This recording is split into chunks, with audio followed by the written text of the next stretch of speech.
Good morning. Good morning, ma'am. Good morning, ma'am. Good morning, ma'am.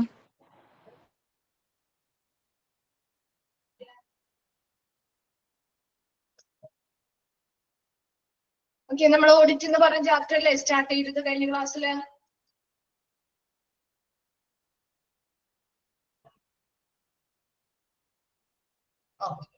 എവിടെ വരെയാണ് നമ്മൾ just start ചെയ്തോളൂ അല്ലെ? ഡെഫിനിഷനും ആ ഓഡിറ്റ് എന്താന്ന് മാത്രമല്ലേ പറഞ്ഞിരുന്നുള്ളൂ കഴിഞ്ഞ ക്ലാസ്സില്? അത്രയല്ലേ എടുത്തുള്ളൂ? ഓക്കെ, എന്താണ് ഒരു ഓഡിറ്റ്? ഇതിന്റെ ഡെഫിനിഷനും കാര്യങ്ങളും ക്ലിയർ ആണോ? ഓക്കെ ആണോ? ഇവിടെ ഓഡിറ്റ് എന്ന് പറയുമ്പോൾ നമ്മൾ ആലോചിക്കേണ്ട കാര്യം ജസ്റ്റ് ഫിനാൻഷ്യൽ ആയിട്ടുള്ള കാര്യങ്ങൾ മാത്രമല്ല അല്ലെ, ആ ഹോസ്പിറ്റലുമായി ബന്ധപ്പെട്ട അല്ലെങ്കിൽ ആ ഒരു ഹെൽത്ത് കെയർ ഓർഗനൈസേഷനുമായി ബന്ധപ്പെട്ട എല്ലാ കാര്യങ്ങളും നമ്മൾ അസസ്മെന്റ് നടത്തുന്നുണ്ട് ഓഡിറ്റില്. അപ്പൊ അത് ഫിനാൻഷ്യലി ഉള്ള രീതിയിലുള്ള ഓഡിറ്റുകൾ ഉണ്ട്, അല്ലാത്ത രീതിയിൽ മെഡിക്കൽ റെക്കോർഡുകൾ ചെക്ക് ചെയ്തുള്ളതുണ്ട്, ക്ലിനിക്കൽ പരമായിട്ടുള്ള കാര്യങ്ങളും ഓഡിറ്റുകൾക്ക് നടത്തുന്നുണ്ട്. അപ്പൊ മൊത്തത്തിലുള്ളൊരു വിശകലനം അല്ലെങ്കിൽ ഒരു അസസ്മെന്റ് ആണ് ശരിക്കും ഈ ഹോസ്പിറ്റൽ അല്ലെങ്കിൽ ഹെൽത്ത് കെയർ മേഖലയുമായി ബന്ധപ്പെട്ട് ഓഡിറ്റ് എന്ന് പറയുമ്പോൾ. അതൊരു ഫിനാൻഷ്യൽ എന്നുള്ള രീതി മാത്രം നിങ്ങൾ കണക്കിലെടുക്കരുത് കേട്ടോ. നമുക്ക് അടുത്ത ഭാഗത്തേക്ക് പോവാം.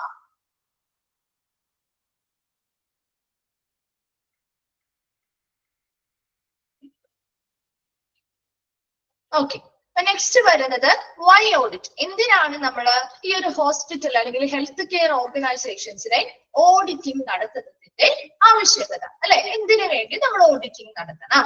അതിൽ ഒന്നാമത്തെ പോയിന്റ്സ്, ഇതൊക്കെ പോയിന്റ് വൈസ് ആണ്. അപ്പൊ ഇൻക്ലൂഡഡ് ആയത് ഏത്, ഇൻക്ലൂഡഡ് അല്ലാത്തത് ഏത് എന്ന രീതിയിലുള്ള ക്വസ്റ്റ്യൻ ആയിരിക്കും ഇവിടെ വരുന്നത്. അപ്പൊ അതിൽ ഫസ്റ്റ് പോയിന്റ് നോക്കിയേ, സസ്റ്റെയിൻ ഡേറ്റ ക്വാളിറ്റി. നമ്മുടെ ഡേറ്റാസ് ഇപ്പൊ ഒരു ഓഡിറ്റിംഗ് നടത്തുന്നു. ഇപ്പൊ നമ്മളൊരു ഏതൊരു സ്ഥാപനം എടുത്തു നോക്കിപ്പോ ഒരു ഓഡിറ്റിംഗ് നടത്തി കഴിഞ്ഞാൽ അവിടുത്തെ ഡേറ്റാസ് ഒക്കെ എങ്ങനെയായിരിക്കും?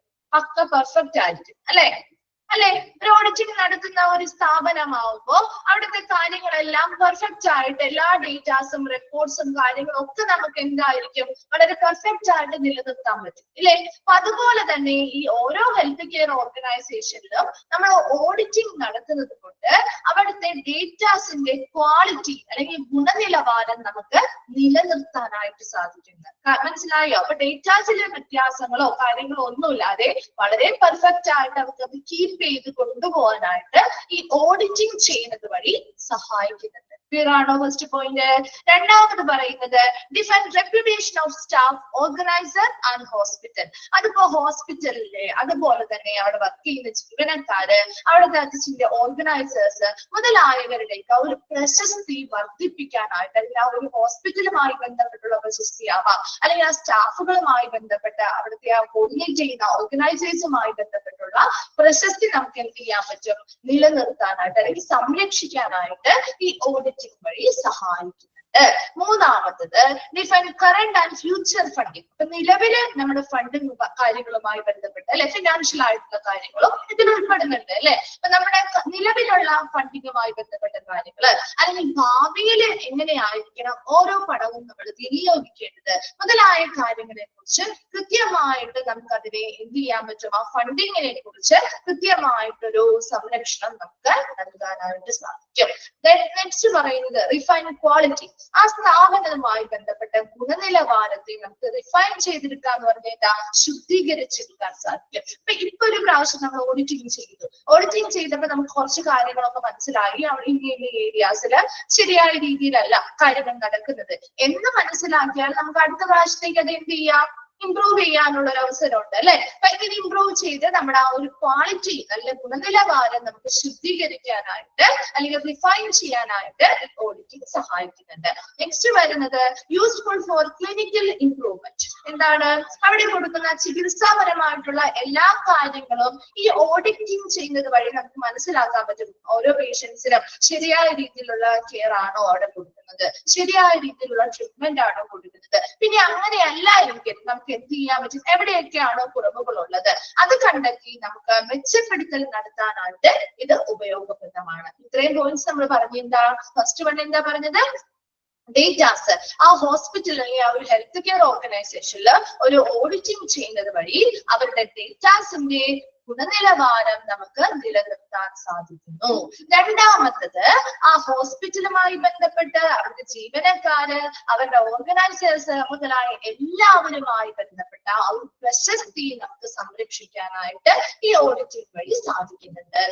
മൂന്നാമത്തതായിട്ട് നിലവിലുള്ളതായിക്കോട്ടെ അല്ലെങ്കിൽ ഭാവിയിലേക്കുള്ളതായിക്കോട്ടെ ഫണ്ടുമായി ബന്ധപ്പെട്ട കാര്യങ്ങൾ അല്ലെ, ഫ്യൂച്ചർ ആയിട്ട് ഭാവിയിൽ നമ്മൾ എന്തൊക്കെ കാര്യങ്ങൾക്ക് തുക വിനിയോഗിക്കണം, നിലവിൽ നമ്മൾ എന്തൊക്കെ കാര്യങ്ങൾക്കാണ് തുകകൾ വിനിയോഗിച്ചിരിക്കുന്നത്, ഇതുമായി ബന്ധപ്പെട്ട എല്ലാ കാര്യങ്ങളും നമുക്ക് സംരക്ഷിക്കാനായിട്ട് ഓഡിറ്റിംഗ് വഴി സാധിക്കുന്നു. അടുത്തത് പറഞ്ഞത് ഡിഫൈൻ ക്വാളിറ്റിയാണ്. ഗുണനിലവാരം നമുക്ക് നല്ല രീതിയിൽ ശുദ്ധീകരിച്ചു കൊണ്ടുപോകാനായിട്ട് ഇത് സഹായിക്കുന്നുണ്ട്. നെക്സ്റ്റ് പറഞ്ഞത് ക്ലിനിക്കൽ ഇംപ്രൂവ്മെന്റ്, പേഷ്യൻസിന് കൊടുക്കുന്ന കെയർ, അവർക്ക് കൊടുക്കുന്ന ട്രീറ്റ്മെന്റ് മുതലായ കാര്യങ്ങളെ മെച്ചപ്പെടുത്താനായിട്ടും നമുക്കിത് ഉപയോഗപ്രദമാണ്. ഇത്രയും പോയിന്റ്സ് ക്ലിയർ ആണോ? ഓക്കെ ആണോ?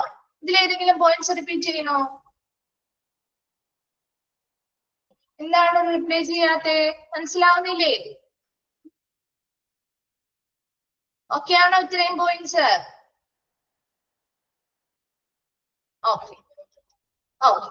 നെക്സ്റ്റ് വരുന്നതാണ് ഇൻസ്പയർസ് ടീം വർക്ക്. അപ്പൊ നമുക്കൊരു ഓഡിറ്റിംഗ് വേണം. അങ്ങനെ ഒരു ഓഡിറ്റിംഗ് ചെയ്യുമ്പോൾ സ്വാഭാവികമായിട്ടും എല്ലാ ജീവനക്കാരും ഒരുപോലെ പ്രവർത്തിച്ചാൽ മാത്രമേ നല്ല രീതിയിലുള്ള റിസൾട്ട് നമുക്ക് കിട്ടുള്ളൂ അല്ലെ. അപ്പൊ അതിനു വേണ്ടി ഇപ്പൊ ഒരു ഓഡിറ്റിങ്ങിന് വേണ്ടി അവിടെ ഒരു ടീം വർക്ക് ആയിട്ട് ഇവര് എന്ത് ചെയ്യുന്നു? വർക്ക് ചെയ്യുന്നു. അപ്പൊ അതിനു വേണ്ടി ഇവരെ ഇൻസ്പയർ ചെയ്യുന്നു അല്ലെ.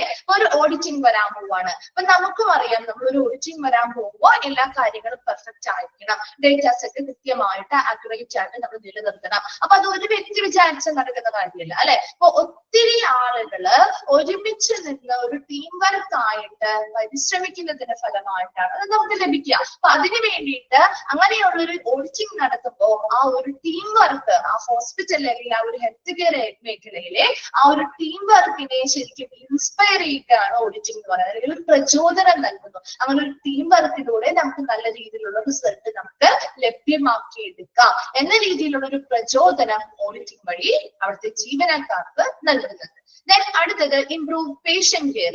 രോഗിക്ക് കൊടുക്കുന്ന എല്ലാ രോഗി പരിചരണങ്ങളും മെച്ചപ്പെടുത്താനുള്ള ഒരു അവസരം ഇവിടെ നടക്കുന്നുണ്ട്.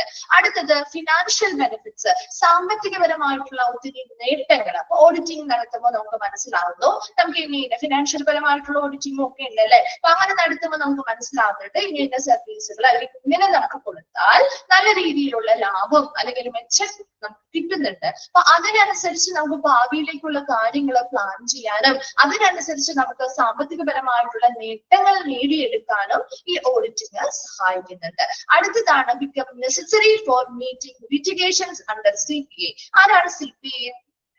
സർട്ടിഫൈഡ് ആയിട്ടുള്ള പബ്ലിക് അക്കൗണ്ടന്റ് ആണ് കേട്ടോ. സർട്ടിഫൈഡ് പബ്ലിക് അക്കൗണ്ടന്റ് ആണ് CPA, സർട്ടിഫൈഡ് പബ്ലിക് അക്കൗണ്ടന്റ് കേട്ടോ. അപ്പൊ ഈ സർട്ടിഫൈഡ് ആയിട്ടുള്ള പബ്ലിക് അക്കൗണ്ടൻസ് നമുക്കറിയാം ഒരു ഓഡിറ്റിംഗ് കാര്യങ്ങൾ ഒരു സ്ഥാപനവുമായി ബന്ധപ്പെട്ട് വരുമ്പോൾ ഒത്തിരി ലിറ്റിഗേഷൻസ്. എന്താണ് ലിറ്റിഗേഷൻസ് എന്ന് പറഞ്ഞാല് നിയമപരമായിട്ടുള്ള ഒത്തിരി നടപടികൾ ഉണ്ടാവും അല്ലെ.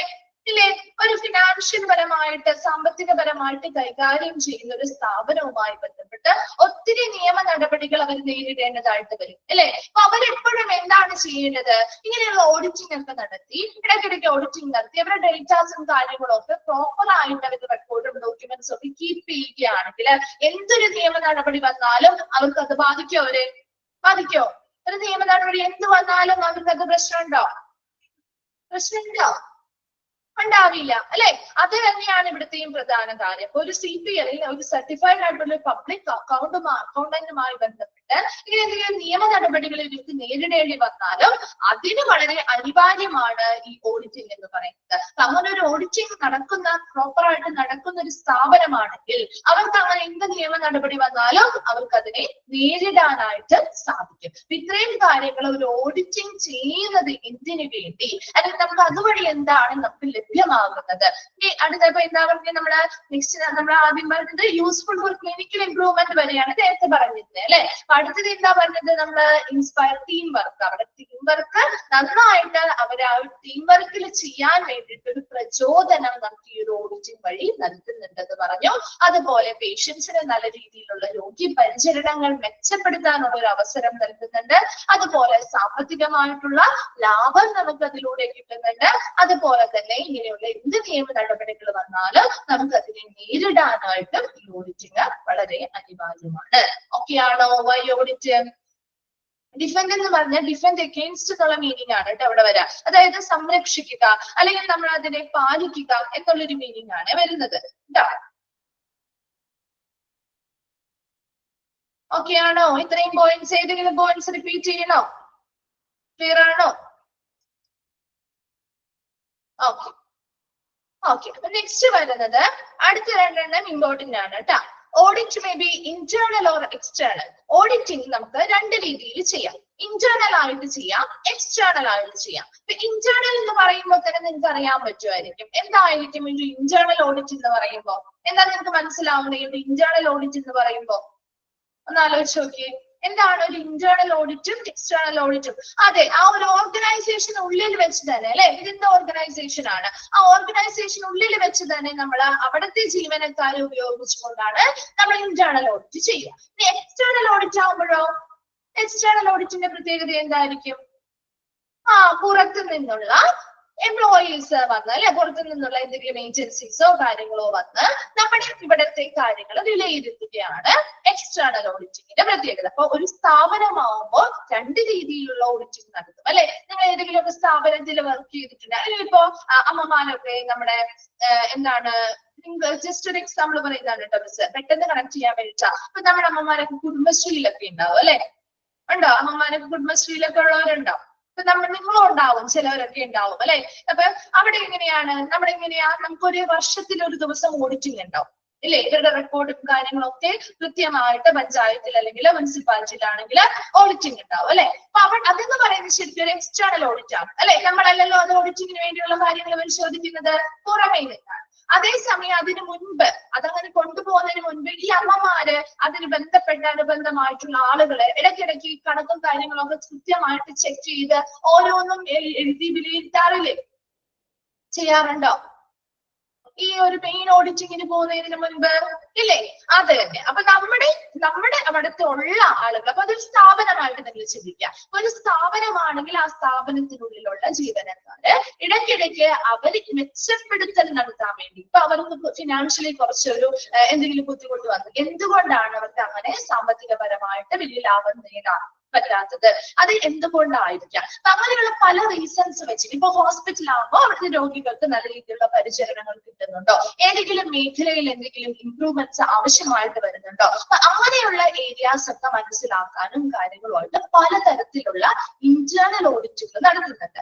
അതുകൂടാതെ വർഷത്തിലൊരിക്കൽ എന്ത് ചെയ്യാറുണ്ട്, ഒരു എക്സ്റ്റേണൽ ഓഡിറ്റും നടത്താറുണ്ട്. ഓക്കെ ആണോ? ഇനി എന്താണ് ഒരു ഇന്റേണൽ ഓഡിറ്റ്, എന്താണ് ഒരു എക്സ്റ്റേണൽ ഓഡിറ്റ് എന്നുള്ളതാണ് പറയുന്നത് കേട്ടോ. An internal audit is an independent evaluation to provide guarantee to the organization that its financial and operational controls are adequate. അപ്പോൾ ഇന്റേണൽ ഓഡിറ്റ് എന്ന് പറഞ്ഞാൽ ഇതൊരു ഇൻഡിപെൻഡന്റ് ആയിട്ടുള്ള ഒരു സ്വതന്ത്രമായിട്ടുള്ള ഒരു ഇവാലുവേഷൻ അല്ലെങ്കിൽ വിലയിരുത്തലാണ്. ഇറ്റ്സ് പ്രൊവൈഡ് ഗ്യാരണ്ടി, ഒരു ഉറപ്പ് നൽകുകയാണ് നമ്മൾ എന്താ ആ ഒരു ഓർഗനൈസേഷൻ അല്ലെങ്കിൽ ആ ഒരു സ്ഥാപനത്തിന് അതിന്റെ സാമ്പത്തികപരമായിട്ടും അതുപോലെ അവിടുത്തെ പ്രവർത്തനപരമായിട്ടും എല്ലാ നിയന്ത്രണങ്ങളും ഒരു കൺട്രോൾഡ് ആയിട്ട് അല്ലെങ്കിൽ ഒരു ആഡിക്വേറ്റ് ആണ്, മതിയായ രീതിയിൽ അല്ലെങ്കിൽ നല്ല രീതിയിൽ തന്നെയാണ് അവിടെ നടന്നു പോകുന്നത് എന്ന് ഒരു ഉറപ്പ് കൊടുക്കുന്ന അല്ലെങ്കിൽ ഒരു ഗ്യാരണ്ടി നൽകുന്നതിന് വേണ്ടി നമ്മൾ ഒരു ഇൻഡിപെൻഡന്റ് ആയിട്ടുള്ള ഒരു ഇവാലുവേഷൻ നടത്തുന്നതിനെയാണ് ഇന്റേണൽ ഓഡിറ്റ്. അതായത് ആ ഒരു ഹോസ്പിറ്റലിനെ എടുത്തു നോക്കിയാൽ ഹോസ്പിറ്റലിലെ സാമ്പത്തികപരമായിട്ട് ഫിനാൻഷ്യൽ പരമായിട്ടുള്ള എല്ലാ കാര്യങ്ങളും നല്ല രീതിയിൽ നടന്നു പോകുന്നുണ്ടോ, അവിടുത്തെ പ്രവർത്തനങ്ങളെല്ലാം നല്ല രീതിയിൽ നടന്നു പോകുന്നുണ്ടോ, അത് നമുക്ക് നിയന്ത്രിച്ചു കൊണ്ടുപോകാൻ പറ്റുന്ന രീതിയിൽ തന്നെ പ്രോപ്പർ ആയ രീതിയിൽ തന്നെയാണോ നടക്കുന്നത്, ഈ പറയുന്ന കാര്യങ്ങൾ ആ സ്ഥാപനത്തിന് ഗ്യാരണ്ടി ചെയ്യുക അല്ലെങ്കിൽ ഉറപ്പുവരുത്തുന്നതിന് വേണ്ടി ചെയ്യുന്നതാണ് ഇൻഡിപെൻഡന്റ് ഇവാലുവേഷൻ ആയിട്ടുള്ള ഇന്റേണൽ ഓഡിറ്റ് എന്ന് പറയുന്നത്. ക്ലിയറായോ?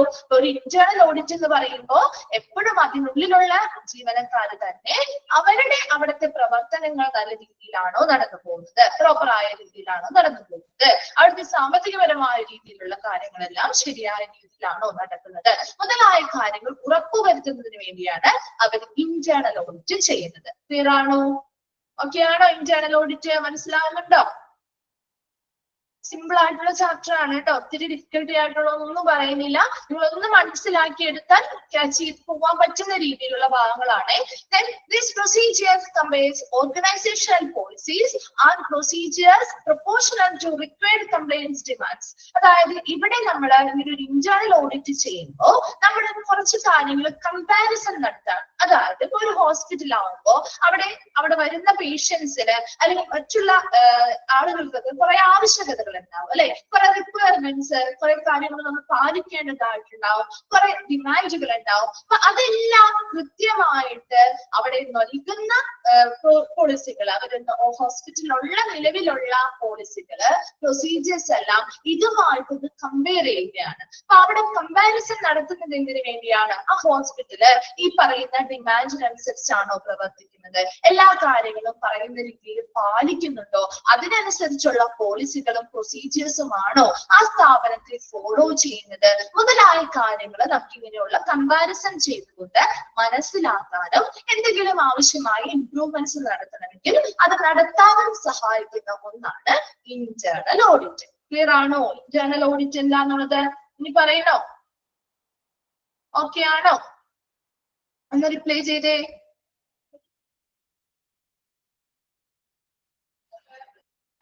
ഓക്കെ. നെക്സ്റ്റ് വരുന്നത് എക്സ്റ്റേണൽ ഓഡിറ്റ്.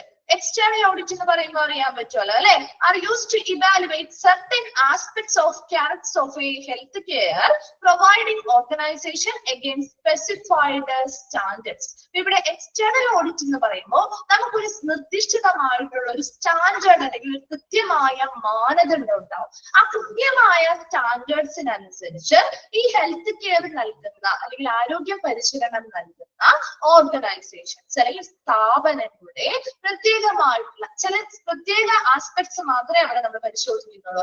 അത് നമ്മൾ എന്ത് ചെയ്യുന്നു? ഇവാലുവേഷൻ നടത്തുന്നു. And accordingly the implementation of an external audit needs an external standard and cooperation from beyond the hospital and this distinguishes them from internal audit. അപ്പൊ ഇവിടെ നമുക്ക് ഒരു എക്സ്റ്റേണൽ ഓഡിറ്റ് നടത്തണമെങ്കിൽ അവിടെ വേണ്ട ഒരു കാര്യം എന്ന് പറയുന്നത് എക്സ്റ്റേണൽ ആയിട്ടുള്ള ഒരു സ്റ്റാൻഡേർഡ് ഉണ്ടാവും, പുറമേ ഒരു കൃത്യമായ മാനദണ്ഡം കൊടുത്തിട്ടുണ്ടാവും. ആ കൃത്യമായ എക്സ്റ്റേണൽ സ്റ്റാൻഡേർഡിനനുസരിച്ച് അതിപ്പോ കമ്പാരിസൺ നടത്തുകയാണ് അല്ലെ, ആ എക്സ്റ്റേണൽ ആയിട്ടുള്ള ഒരു സ്റ്റാൻഡേർഡിനനുസരിച്ച് ഈ സ്ഥാപനത്തിലെ സ്റ്റാൻഡേർഡ്സ് എങ്ങനെയാണ്, ഇവിടെ നടക്കുന്ന പ്രവർത്തനങ്ങൾ എങ്ങനെയാണ്, ആ കൃത്യമായ സ്റ്റാൻഡേർഡ്സിനനുസരിച്ച് ഇവിടുത്തെ കാര്യങ്ങൾ വരുന്നുണ്ടോ എന്നൊക്കെയാണ് അവിടെ പരിശോധനകൾ നടത്തുക. അതിനുവേണ്ടി നമുക്ക് കോപ്പറേഷൻ ഫ്രം ബിയോണ്ട് ഹോസ്പിറ്റൽ, ഹോസ്പിറ്റലിൽ നിന്ന് പുറത്തുള്ള ആളുകൾ അല്ലെ, ഹോസ്പിറ്റലിന് ആശുപത്രിക്ക് പുറത്തു നിന്നുള്ളൊരു സഹകരണം അല്ലെങ്കിൽ ആളുകളെ നമുക്ക് ഇതിന് ആവശ്യമായിട്ട് വരും. ഇന്റേണൽ ഓഡിറ്റിങ്ങിന് അതിനുള്ളിലുള്ള ജീവനക്കാരെ വെച്ച് തന്നെ നമ്മൾ ചെയ്യുന്നത്. എക്സ്റ്റേണൽ ഓഡിറ്റ് ആകുമ്പോൾ ഹോസ്പിറ്റലിന് പുറമേ നിന്നുള്ള ആളുകളുടെ സഹകരണത്തോടെ എക്സ്റ്റേണൽ ആയിട്ടുള്ള ഏജൻസികള് അല്ലെങ്കിൽ ജീവനക്കാർ ആളുകളുടെ എംപ്ലോയീസിന്റെ സഹായത്തോടു കൂടിയാണ് എക്സ്റ്റേണൽ ഓഡിറ്റ് നടത്തുക. And this distinguishes them from internal audit. ഇതാണ് ഒരു ഇന്റേണൽ ഓഡിറ്റും എക്സ്റ്റേണൽ ഓഡിറ്റും തമ്മിലുള്ള ഒരു പ്രധാന വ്യത്യാസം എന്ന് പറയുന്നത്. ഒരു എക്സ്റ്റേണൽ ഓഡിറ്റ് എന്ന് പറയുമ്പോൾ അത് നമ്മൾ പുറമേ നിന്ന് അങ്ങനെ മനസ്സിലാക്കുക, നമ്മൾ പുറമേ നിന്നുള്ള ഒരു ഏജൻസി അല്ലെങ്കിൽ ഒരു സ്ഥാപനം ഒരു ഗ്രൂപ്പ് ഓഫ് ടീം മെമ്പേഴ്സ് വന്ന് നമ്മുടെ ഹോസ്പിറ്റൽസ് എന്ത് ചെയ്യുന്നു? ഓഡിറ്റിംഗ് നടത്തുന്നു. അപ്പൊ അതിനുവേണ്ടി അവർക്കൊരു എക്സ്റ്റേണൽ ആയിട്ടുള്ള ഒരു സ്റ്റാൻഡേർഡ് ആയിട്ടുള്ള കുറച്ച് സ്റ്റാൻഡേർഡ്സ്, എക്സ്റ്റേണൽ സ്റ്റാൻഡേർഡ്സ് ഉണ്ടാവും. ആ സ്റ്റാൻഡേർഡ്സിനനുസരിച്ച് ഈ സ്ഥാപനം എത്രത്തോളം സ്റ്റാൻഡേർഡ്സ് പാലിക്കുന്നു അല്ലെങ്കിൽ ആ സ്റ്റാൻഡേർഡ്സിനനുസരിച്ച് ഇവർ കൃത്യമായ കാര്യങ്ങൾ കീപ്പ് ചെയ്യുന്നുണ്ടോ, അങ്ങനെയാണ് അവിടെ മാനദണ്ഡങ്ങൾ നോക്കുന്നത്. അതിനനുസരിച്ച് നമുക്ക് അതിനുള്ള എക്സ്റ്റേണൽ ആയിട്ട് അല്ലെങ്കിൽ ആ ഹോസ്പിറ്റലിന് പുറമേ നിന്ന് ആളുകളെ ആവശ്യമായിട്ടുണ്ട് ഇതിനു വേണ്ടി വേണ്ടിയിട്ട് അവിടുത്തെ ജീവനക്കാരെ എടുക്കാൻ പറ്റില്ല. അതിന് പകരം പുറത്തു നിന്നുള്ള ആളുകളുടെ സഹകരണത്തോടു കൂടിയാണ് എക്സ്റ്റേണൽ ഓഡിറ്റിംഗ് നടത്തുക. അപ്പൊ അവിടെ പ്രത്യേകമായിട്ടുള്ള ചില വശങ്ങൾ നമ്മൾ ഹോസ്പിറ്റലിലെ ചില സവിശേഷ വശങ്ങളാണ് നമ്മളവിടെ എന്ത് ചെയ്യുന്ന ഇവാലുവേഷൻ നടത്തുന്നത്. അങ്ങനെ ഇവാലുവേഷൻ നടത്തിയത് എപ്പോഴും ഒരു സ്പെസിഫിക് സ്റ്റാൻഡേർഡിനനുസരിച്ച് അവിടുത്തെ കാര്യങ്ങൾ പാലിക്കുന്നുണ്ടോ എന്ന രീതിയിലാണ് അവിടെ വിലയിരുത്തൽ നടത്തുക. ക്ലിയർ ആണോ? എക്സ്റ്റേണൽ ഓഡിറ്റ് മനസ്സിലായോ? രണ്ടും തമ്മിലുള്ള ഡിഫറൻസ് ക്ലിയർ ആണോ? ഓക്കെ അല്ലേ? ഓക്കെ. അടുത്തതാണ് മെഡിക്കൽ ഓഡിറ്റ്. മെഡിക്കൽ ഓഡിറ്റ് എന്ന് പറയുമ്പോൾ ഇപ്പൊ ഓരോന്നും ഇനി കുറച്ച് ചെറിയ ടേംസ് ആയിട്ട് പഠിക്കാനുള്ളത് കേട്ടോ. അപ്പൊ മെഡിക്കൽ ഓഡിറ്റ് എന്താന്ന് നോക്കാം. അടുത്തതാണ് medical audit. The medical audit is defined as the assessment of medical care in retrospect through scrutiny of medical records. Underline ചെയ്തിട്ട് ഇത് ചോദിക്കാറുണ്ട് കേട്ടോ. മെഡിക്കൽ ഓഡിറ്റ് അല്ലെങ്കിൽ dash audit is the assessment of medical care in retrospect through scrutiny of medical records എന്ന് ചോദിക്കാം കേട്ടോ. അപ്പൊ medical audit നിങ്ങൾക്ക് എളുപ്പത്തിൽ മനസ്സിലാക്കാൻ പറ്റുന്നത് അവിടെ മെഡിക്കൽ റെക്കോർഡുകളുടെ സ്ക്രൂട്ടിനിറ്റി എന്ന് പറഞ്ഞാൽ എന്താ? സൂക്ഷ്മ പരിശോധന അല്ലെ. അപ്പൊ ഇവിടെ നമ്മുടെ മെഡിക്കൽ റെക്കോർഡുകളുടെ സൂക്ഷ്മ പരിശോധനയാണ് നടത്തുന്നത്. അപ്പൊ അങ്ങനെ മെഡിക്കൽ റെക്കോർഡുകൾ കൃത്യമായിട്ട് നമ്മുടെ ഹോസ്പിറ്റലുകളൊക്കെ മെഡിക്കൽ റെക്കോർഡ് കീപ്പ് ചെയ്യണമെന്ന് നമുക്കറിയാം അല്ലെ. അപ്പൊ അങ്ങനെയുള്ള മെഡിക്കൽ റെക്കോർഡുകള് സൂക്ഷ്മ പരിശോധന നടത്തി മുൻകാല റിട്രോസ്പെക്ട് എന്ന് പറയുന്ന മുൻകാലങ്ങളിൽ ഉണ്ടായിട്ടുള്ള വൈദ്യ പരിശോധനകൾ മെഡിക്കൽ കെയർ എങ്ങനെയാണ് ആ ഒരു മുൻകാലങ്ങളിലുള്ള വൈദ്യ പരിചരണത്തിനെ വിലയിരുത്തുന്നതിനെയാണ് മെഡിക്കൽ ഓഡിറ്റ് എന്ന് പറയുന്നത്. മനസ്സിലായോ? എന്താണ് ഇവിടെ ഉദ്ദേശിക്കുന്നത്? അതായത് ഇപ്പൊ മുൻകാലങ്ങളിൽ ഇപ്പൊ നമുക്ക് ഹോസ്പിറ്റലിൽ തുടങ്ങി ചിലപ്പോ ഒരു 5 വർഷത്തിന് മുൻപ് മുതൽ ഇപ്പൊ പ്രസന്റ്ലി വരെയുള്ള കാര്യങ്ങൾ നമുക്ക് അറിയണം. അപ്പൊ മുതല് എങ്ങനെയായിരുന്നു അവിടെ മെഡിക്കൽ കെയർ ഒക്കെ കൊടുത്തിരുന്നത്, അവിടുത്തെ വൈദ്യ പരിചരണം എങ്ങനെയായിരുന്നു, അങ്ങനെയുള്ള മുൻകാലങ്ങളിലെ വൈദ്യ പരിചരണങ്ങളെ കുറിച്ച് വിലയിരുത്തൽ നടത്തണം എങ്കിൽ നമുക്ക് എന്തിലൂടെ അത് നടത്താൻ പറ്റും? മുൻകാലങ്ങളിൽ ഇത് കഴിഞ്ഞു പോയില്ലേ? പ്രസന്റ് ആണെങ്കിൽ നമുക്ക് അത് പോയി ഒബ്സർവ് ചെയ്തെങ്കിലും നമുക്ക് മനസ്സിലാക്കാം അല്ലെ. കഴിഞ്ഞു പോയ കാര്യങ്ങളെ കുറിച്ചുള്ള വിലയിരുത്തൽ നടത്തണമെങ്കിൽ നമുക്ക് മെഡിക്കൽ റെക്കോർഡ്സിന്റെ സഹായത്തോടു കൂടിയല്ലേ ചെയ്യാൻ പറ്റുന്നേ അല്ലെ. മെഡിക്കൽ റെക്കോർഡ്സിന്റെ സഹായത്തോടു കൂടിയല്ലേ എല്ലാ കാര്യങ്ങളും നമുക്ക് കൃത്യമായിട്ട് മെഡിക്കൽ റെക്കോർഡുകളിൽ രേഖപ്പെടുത്താറുണ്ട്. ആ മെഡിക്കൽ റെക്കോർഡുകളുടെ സഹായത്തോടു കൂടി അല്ലെങ്കിൽ ആ മെഡിക്കൽ റെക്കോർഡുകൾ സൂക്ഷ്മ പരിശോധനകൾ നടത്തി മുൻകാലങ്ങളിൽ ഉണ്ടായിരുന്ന വൈദ്യ പരിചരണങ്ങളെ കുറിച്ചുള്ള വിലയിരുത്തൽ നടത്തുന്നതിനെയാണ് മെഡിക്കൽ ഓഡിറ്റ് എന്ന് പറയുന്നത്. ക്ലിയർ ആണോ? മനസ്സിലായോ മെഡിക്കൽ ഓഡിറ്റ് എന്താന്നുള്ളത്? ഓക്കെ ആണോ?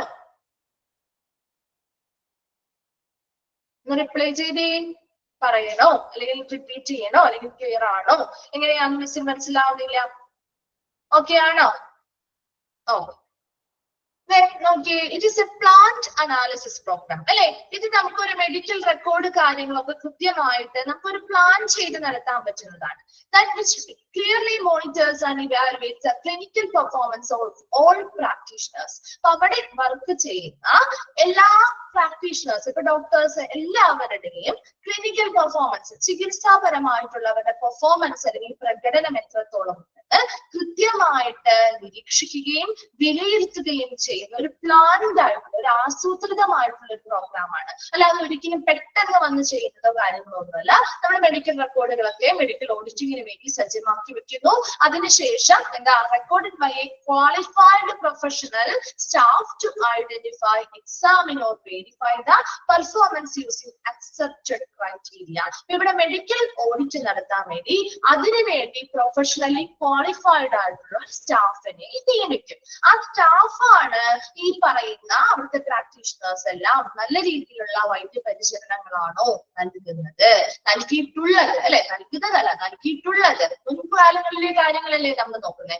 നൽകിയിട്ടുള്ളത് ആ കാര്യങ്ങൾ കൃത്യമായി മെഡിക്കൽ റെക്കോർഡ്സ് കണ്ടെത്തി അത് പരിശോധിച്ച് അത് വെരിഫിക്കേഷൻസ് നടത്തി അവരെന്ത് ചെയ്യുന്നു? വിലയിരുത്തൽ നടത്തുന്നതിനെയാണ് എന്തെന്ന് പറയുന്നത്? മെഡിക്കൽ ഓഡിറ്റ് എന്ന് പറയുന്നത്. അതിനുവേണ്ടി മെഡിക്കൽ റെക്കോർഡുകള് സൂക്ഷ്മ പരിശോധന നടത്തിയാണ് നമ്മൾ ഈ കാര്യങ്ങള് എക്സാമിൻ ചെയ്ത് മനസ്സിലായോ? അപ്പൊ അതിന് വേണ്ടിയിട്ട് ഒരു സ്പെസിഫിക് ആയിട്ടുള്ള ഒരു ക്വാളിഫൈഡ് ആയിട്ടുള്ള ഒരു പ്രൊഫഷണൽ സ്റ്റാഫിനെ നിയമിക്കുകയും അവരാണ് ഈ അക്സെപ്റ്റഡ് ക്രൈറ്റീരിയ കൃത്യമായ മാനദണ്ഡങ്ങൾക്കനുസരിച്ച് ഇവര് നല്ല രീതിയിൽ ചികിത്സാപരമായ എല്ലാ പ്രകടനങ്ങളും നല്ല രീതിയിൽ കാഴ്ചവെച്ചിട്ടുണ്ടോ എന്ന് വിലയിരുത്തുന്നത്.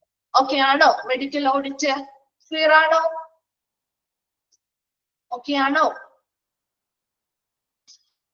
നെക്സ്റ്റ് വൺ പറയട്ടെ. ഓ, നെക്സ്റ്റ് വരുന്നതാണ് ക്ലിനിക്കൽ ഓഡിറ്റ്. ക്ലിനിക്കൽ ഓഡിറ്റ് നമുക്ക് കുറച്ച് പഠിക്കാനുണ്ട് കേട്ടോ.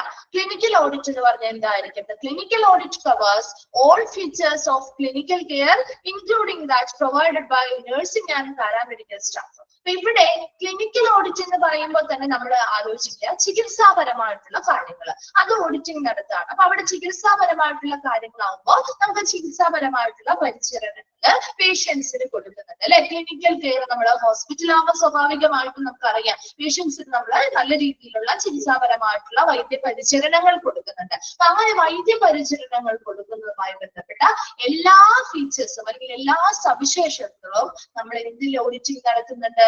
ഈ ക്ലിനിക്കൽ ഓഡിറ്റില് ഉൾപ്പെടുത്തുന്നുണ്ട്. ദാറ്റ് പ്രൊവൈഡഡ് ബൈ ആരൊക്കെ നൽകുന്ന സർവീസുകളാണ് അല്ലെങ്കിൽ ആരൊക്കെ നൽകുന്ന കെയറുകളാണ്? ബൈ നഴ്സിംഗ് ആൻഡ് പാരാമെഡിക്കൽ സ്റ്റാഫുകൾ, നഴ്സുകള് അതുപോലെ പാരാമെഡിക്കൽ സ്റ്റാഫുകള് മുതലായ എല്ലാ രീതിയിലുള്ള വൈദ്യപരിചരണവുമായി ബന്ധപ്പെട്ട അങ്ങനെയുള്ള ജീവനക്കാരുടെ എല്ലാം അവരുടെ വൈദ്യപരിചരണം എങ്ങനെയാണ് പേഷ്യൻസിന് കൊടുക്കുന്നത് മുതലായ എല്ലാ കാര്യങ്ങളും ഇതില് ക്ലിനിക്കൽ ഓഡിറ്റിലാണ് നമ്മൾ എന്ത് ചെയ്യുന്നത്? കൃത്യമായിട്ട് അസസ്മെന്റ് നടത്തുന്നത്. The clinical audit is A quality improvement process. അപ്പൊ നമുക്കറിയാം ഇപ്പൊ ഒരു പരിചരണം കൊടുക്കുമ്പോൾ ഇപ്പൊ നമ്മൾ ചില ഹോസ്പിറ്റലൊക്കെ ചെല്ലുമ്പോൾ നമുക്ക് അവിടുത്തെ സർവീസ് അത്ര ഇഷ്ടമാവില്ല അല്ലെ. ചില ഹോസ്പിറ്റലിൽ ചെല്ലുമ്പോൾ നമുക്ക് അത്ര സർവീസുകളൊന്നും ചിലപ്പോൾ അവർ നൽകുന്ന സർവീസുകൾ നമുക്ക് സാറ്റിസ്ഫാക്ഷൻ ഒന്നും ഉണ്ടാവില്ല. അവർ ചിലപ്പോൾ പേരിന് വേണ്ടി ചെയ്തു തരുന്ന പോലെയൊക്കെ നമുക്ക് ഫീൽ ചെയ്യാം അല്ലെ. അപ്പൊ അങ്ങനെയുള്ള കാര്യങ്ങളൊന്നും ഇല്ലാതെ അവർ കൊടുക്കുന്ന പരിചരണങ്ങളിൽ എന്തെങ്കിലും ന്യൂനതകളോ കുറവുകളോ ഒക്കെ ഉണ്ടെങ്കിൽ അത് കണ്ടെത്തി ഇംപ്രൂവ്മെന്റ് ചെയ്യുക, ക്വാളിറ്റി ഇംപ്രൂവ് ചെയ്യുക. നൽകുന്ന പരിചരണത്തിലുള്ള ക്വാളിറ്റി ഇംപ്രൂവ് ചെയ്യാൻ വേണ്ടിയിട്ടാണ് ഇങ്ങനെയുള്ള ക്ലിനിക്കൽ ഓഡിറ്റുകൾ നടത്തുന്നത്. And that tries to enhance patient care and effects through systematic analysis of care of the health care team against clear cut criteria and the implementation of change.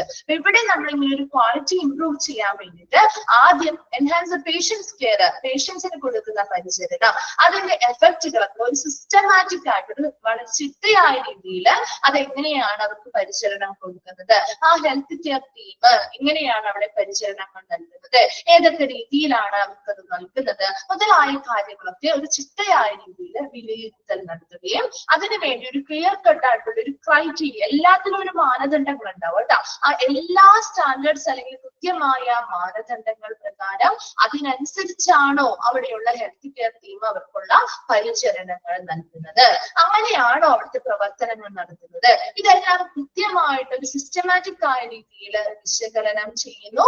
And implementation of change, മാറ്റങ്ങൾ വരുത്തണമെങ്കിൽ അതിനനുസരിച്ചുള്ള ചേഞ്ചുകളും നടപ്പിലാക്കുന്നു.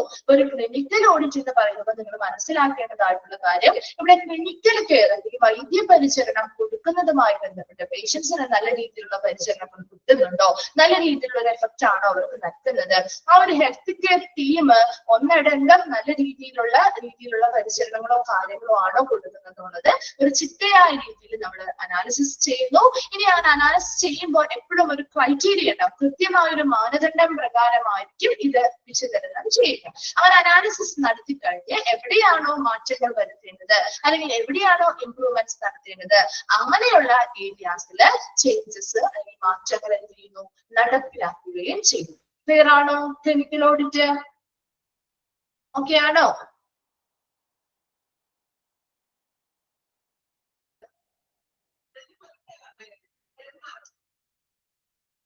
Okay, next വരുന്നതാണ് organisational audit. Organisational audit എന്ന് പറയുമ്പോൾ നോക്കിയേ, organisational audit means investigation of practice like appointment systems, policies, practices, standards which are considered as primary administrative function. അപ്പൊ നമ്മുടെ ഈ സ്ഥാപനവുമായി ബന്ധപ്പെട്ട് ഒരു ഈ ഓർഗനൈസേഷണൽ ഓഡിറ്റ് നടത്താന്ന് പറയുമ്പോൾ ആ സ്ഥാപനത്തിലെ കുറച്ച് രീതികളെ കുറിച്ചുള്ള ഒരു ഇൻവെസ്റ്റിഗേഷൻ അല്ലെങ്കിൽ പരിശോധനയാണ്. The investigation of practice like appointment system. നമുക്ക് അപ്പോയിന്റ്മെന്റുകളും കാര്യങ്ങളുമായി ബന്ധപ്പെട്ട് കുറെ സംവിധാനങ്ങളുണ്ട് അല്ലെ. അതുപോലെ ഹോസ്പിറ്റലിലെ പോളിസികള്, അവിടെ നടക്കുന്ന പ്രാക്ടീസ് അല്ലെങ്കിൽ രീതികള്, അവിടുത്തെ മാനദണ്ഡങ്ങള്, ഇങ്ങനെയുള്ള എല്ലാ കാര്യങ്ങളും ഒരു പ്രൈമറി അഡ്മിനിസ്ട്രേറ്റീവ് ഫംഗ്ഷൻ, പ്രാഥമികമായിട്ടുള്ള ഒരു അഡ്മിനിസ്ട്രേറ്റീവ് ഫംഗ്ഷൻ ആയിട്ട് കൺസിഡർ ചെയ്യുന്നു. അതിനെ കുറിച്ച് നമ്മൾ എന്ത് ചെയ്യുന്നു? ഇൻവെസ്റ്റിഗേഷൻസ് നടത്തുന്നു. അപ്പൊ അപ്പോയിന്റ്മെന്റ് സിസ്റ്റം ഒക്കെ നല്ല രീതിയിലാണോ ആ ഹോസ്പിറ്റലിൽ നടക്കുന്നത്? പോളിസികൾ നല്ല രീതിയിലുള്ള നയ പോളിസികളാണോ അവിടെ ഡെവലപ്പ് ചെയ്ത് വെച്ചിരിക്കുന്നത്? എന്തൊക്കെ രീതികളാണ് അവിടെ അവർ ഫോളോ ചെയ്യുന്നത്? ഏതൊക്കെ സ്റ്റാൻഡേർഡ്സ് ആണ് അവർ പാലിക്കുന്നത്? മുതലായ കാര്യങ്ങളൊക്കെ പ്രാഥമികമായിട്ട് ഒരു ഇൻവെസ്റ്റിഗേഷൻ അല്ലെങ്കിൽ ഒരു പരിശോധന നടത്തുന്നതിനെയാണ് ഓർഗനൈസേഷണൽ ഓഡിറ്റ് എന്ന് പറയുന്നത്. ഓക്കെ ആണോ? ക്ലിയർ ആണോ? Organisational audit. അപ്പൊ മെഡിക്കൽ ഓഡിറ്റ് എന്ന് പറയുമ്പോൾ മെഡിക്കൽ റെക്കോർഡുകളുടെ സൂക്ഷ്മ പരിശോധനകൾ നടത്തി മുൻകാലങ്ങളിൽ ഉണ്ടായിരുന്ന വൈദ്യപരിചരണം എങ്ങനെയായിരുന്നു എന്ന് വിലയിരുത്തൽ നടത്തുന്നതാണ്. ക്ലിനിക്കൽ ഓഡിറ്റ് എന്ന് പറയുമ്പോൾ അവിടെ നിലവിലെ പേഷ്യൻസിന് കൊടുത്തുകൊണ്ടിരുന്നതാവാം അല്ലെങ്കിൽ ഇനി കൊടുക്കുന്നതാവാം. അങ്ങനെയുള്ള എല്ലാ കാര്യങ്ങളും, അത് പ്രധാനമായിട്ടും nursing staff, health care team പേഷ്യൻസിന് കൊടുക്കുന്ന പരിചരണങ്ങളും കെയറുമായി ബന്ധപ്പെട്ട കാര്യങ്ങളാണ് നമ്മളിവിടെ അസസ്മെന്റ് നടത്തുക. ഇനി ഓർഗനൈസേഷണൽ ഓഡിറ്റ് ആവുമ്പോൾ സ്ഥാപനവുമായി ബന്ധപ്പെട്ട അപ്പോയിന്റ്മെന്റ് സിസ്റ്റം എങ്ങനെയാണ്, പോളിസികൾ നല്ല രീതിയിൽ മെയിൻറ്റെയിൻ ചെയ്യുന്നുണ്ടോ, അവിടുത്തെ ഉപയോഗിക്കുന്ന രീതികൾ എങ്ങനെയാണ്, സ്റ്റാൻഡേർഡ്സ് എങ്ങനെയാണ്, മുതലായ കാര്യങ്ങളെ കുറിച്ചുള്ള ഇൻവെസ്റ്റിഗേഷൻ പരിശോധനയാണ് ഓർഗനൈസേഷണൽ ഓഡിറ്റ്. ഓക്കെ ആണോ? ഈ മൂന്നെണ്ണം ക്ലിയർ ആണോ? ഓക്കെ. നെക്സ്റ്റ് പറയുന്നത് മെത്തേഡ്സ് യൂസ്ഡ് ഇൻ ഓഡിറ്റ്. ഇനി ഒരു ഓഡിറ്റിംഗ് ചെയ്യാൻ വേണ്ടി നമ്മൾ പല മെത്തേഡുകൾ അല്ലെങ്കിൽ പല രീതികൾ നമ്മൾ ഉപയോഗിക്കാറുണ്ട്. അത് ഓരോ ഓഡിറ്റിങ്ങിനനുസരിച്ച് വ്യത്യാസം ഉണ്ടാവും കേട്ടോ. അപ്പൊ അതിൽ കുറച്ച് മെത്തേഡ്സ് ആണ് ഇവിടെ പറയുന്നത്. അതിൽ ഒന്നാമത്തതാണ് ഡയറക്റ്റ് ഒബ്സർവേഷനിലൂടെ നമുക്ക് ചെയ്യാം അല്ലെ. നേരിട്ട് നമുക്ക് പേഷ്യൻസിനൊക്കെ കൊടുക്കുന്ന ഒരു പരിചരണം ഒക്കെ ആയിക്കോട്ടെ. അപ്പൊ അങ്ങനെയുള്ള ഒരു കാര്യമൊക്കെ നമുക്ക് നേരിട്ട് കണ്ട് ഒബ്സർവ് ചെയ്ത് മനസ്സിലാക്കാൻ പറ്റില്ലേ? അവിടെ പരിശോധനയ്ക്ക് വരുന്ന ആ ടീം മെമ്പേഴ്സിന് അവിടെ പേഷ്യൻസിന് കൊടുക്കുന്ന പരിചരണം എങ്ങനെയാണ് എന്നുള്ളത് ഡയറക്റ്റ് ഒബ്സർവേഷനിലൂടെ അല്ലെ, നേരിട്ടുള്ള നിരീക്ഷണത്തിലൂടെ മനസ്സിലാക്കിയെടുക്കാൻ പറ്റില്ലേ? പറ്റും അല്ലെ. അതൊരു മെത്തേഡാണ്. രണ്ടാമത്തത് ചെക്ക് ലിസ്റ്റുകൾ ഉപയോഗിച്ചുകൊണ്ട് പലതരത്തിലുള്ള ക്വസ്റ്റ്യൻസും കാര്യങ്ങളും ഉപയോഗിച്ച് പല ഫീച്ചേഴ്സ് ഒക്കെ ഉപയോഗിച്ച് ചെക്ക് ലിസ്റ്റുകൾ ഉണ്ടാക്കി അതിൽ ഓരോന്നും കൃത്യമായിട്ട് ഇവര് പാലിക്കുന്നുണ്ടോ എന്ന് മനസ്സിലാക്കാം. ദെൻ മൂന്നാമത്തത് ഡോക്യുമെന്റ്സ് അല്ലെങ്കിൽ റെക്കോർഡുകള് സൂക്ഷ്മ പരിശോധനകൾ നടത്തിയും നമുക്ക് ഓഡിറ്റിംഗ് ചെയ്യാം. അടുത്തത് ക്വസ്റ്റ്യനെയേഴ്സ്. എന്താണ് ക്വസ്റ്റ്യനെയേഴ്സിൽ ഉണ്ടാവുക? ചോദ്യാവലികളാണ് അല്ലെ. കുറെ ചോദ്യങ്ങൾ ഉണ്ടാവും, അതിനനുസരിച്ചുള്ള ആൻസേഴ്സ് ഉണ്ടാവും. ഈ പറയുന്ന ചോദ്യാവലികള് പേഷ്യൻസിനോ അല്ലെങ്കിൽ അവരുടെ ഫ്രണ്ട്സിനോ കാര്യങ്ങളോ അവരുടെ റിലേറ്റീവ്സിനോ ബൈസ്റ്റാൻഡേഴ്സിനോ കൊടുത്ത് അവരുടെ അഭിപ്രായങ്ങളും കാര്യങ്ങളും അവർക്ക് തോന്നുന്നത്, അപ്പൊ അവരുടെ പേഷ്യൻസിന് കൊടുക്കുമ്പോൾ അവർക്ക് ഇന്ന രീതിയിൽ നല്ല രീതിയിലുള്ള പരിചരണമാണ് കിട്ടിയതെങ്കിൽ അവർക്ക് അത് ചൂസ് ചെയ്യാം അല്ലെ, ഓപ്ഷൻസ്. അപ്പൊ അങ്ങനെ ചൂസ് ചെയ്യുന്നതിലൂടെ അവിടെ നല്ല രീതിയിലുള്ള കാര്യങ്ങളാണോ നടക്കുന്നത് എന്ന് മനസ്സിലാക്കാൻ പറ്റും. അതുപോലെ ഇന്റർവ്യൂസ് എടുത്ത് പേഷ്യൻസിനോടാവാം അല്ലെങ്കിൽ അവിടുത്തെ സ്റ്റാഫുകളോടാവാം നേരിട്ട് ഇന്റർവ്യൂകൾ നടത്തിയും അതുപോലെ ക്ലിനിക്കൽ കേസ് റിവ്യൂ. ഓരോ പേഷ്യൻസിനും ഓരോ ക്ലിനിക്കൽ കേസുകളാണ് അല്ലെ.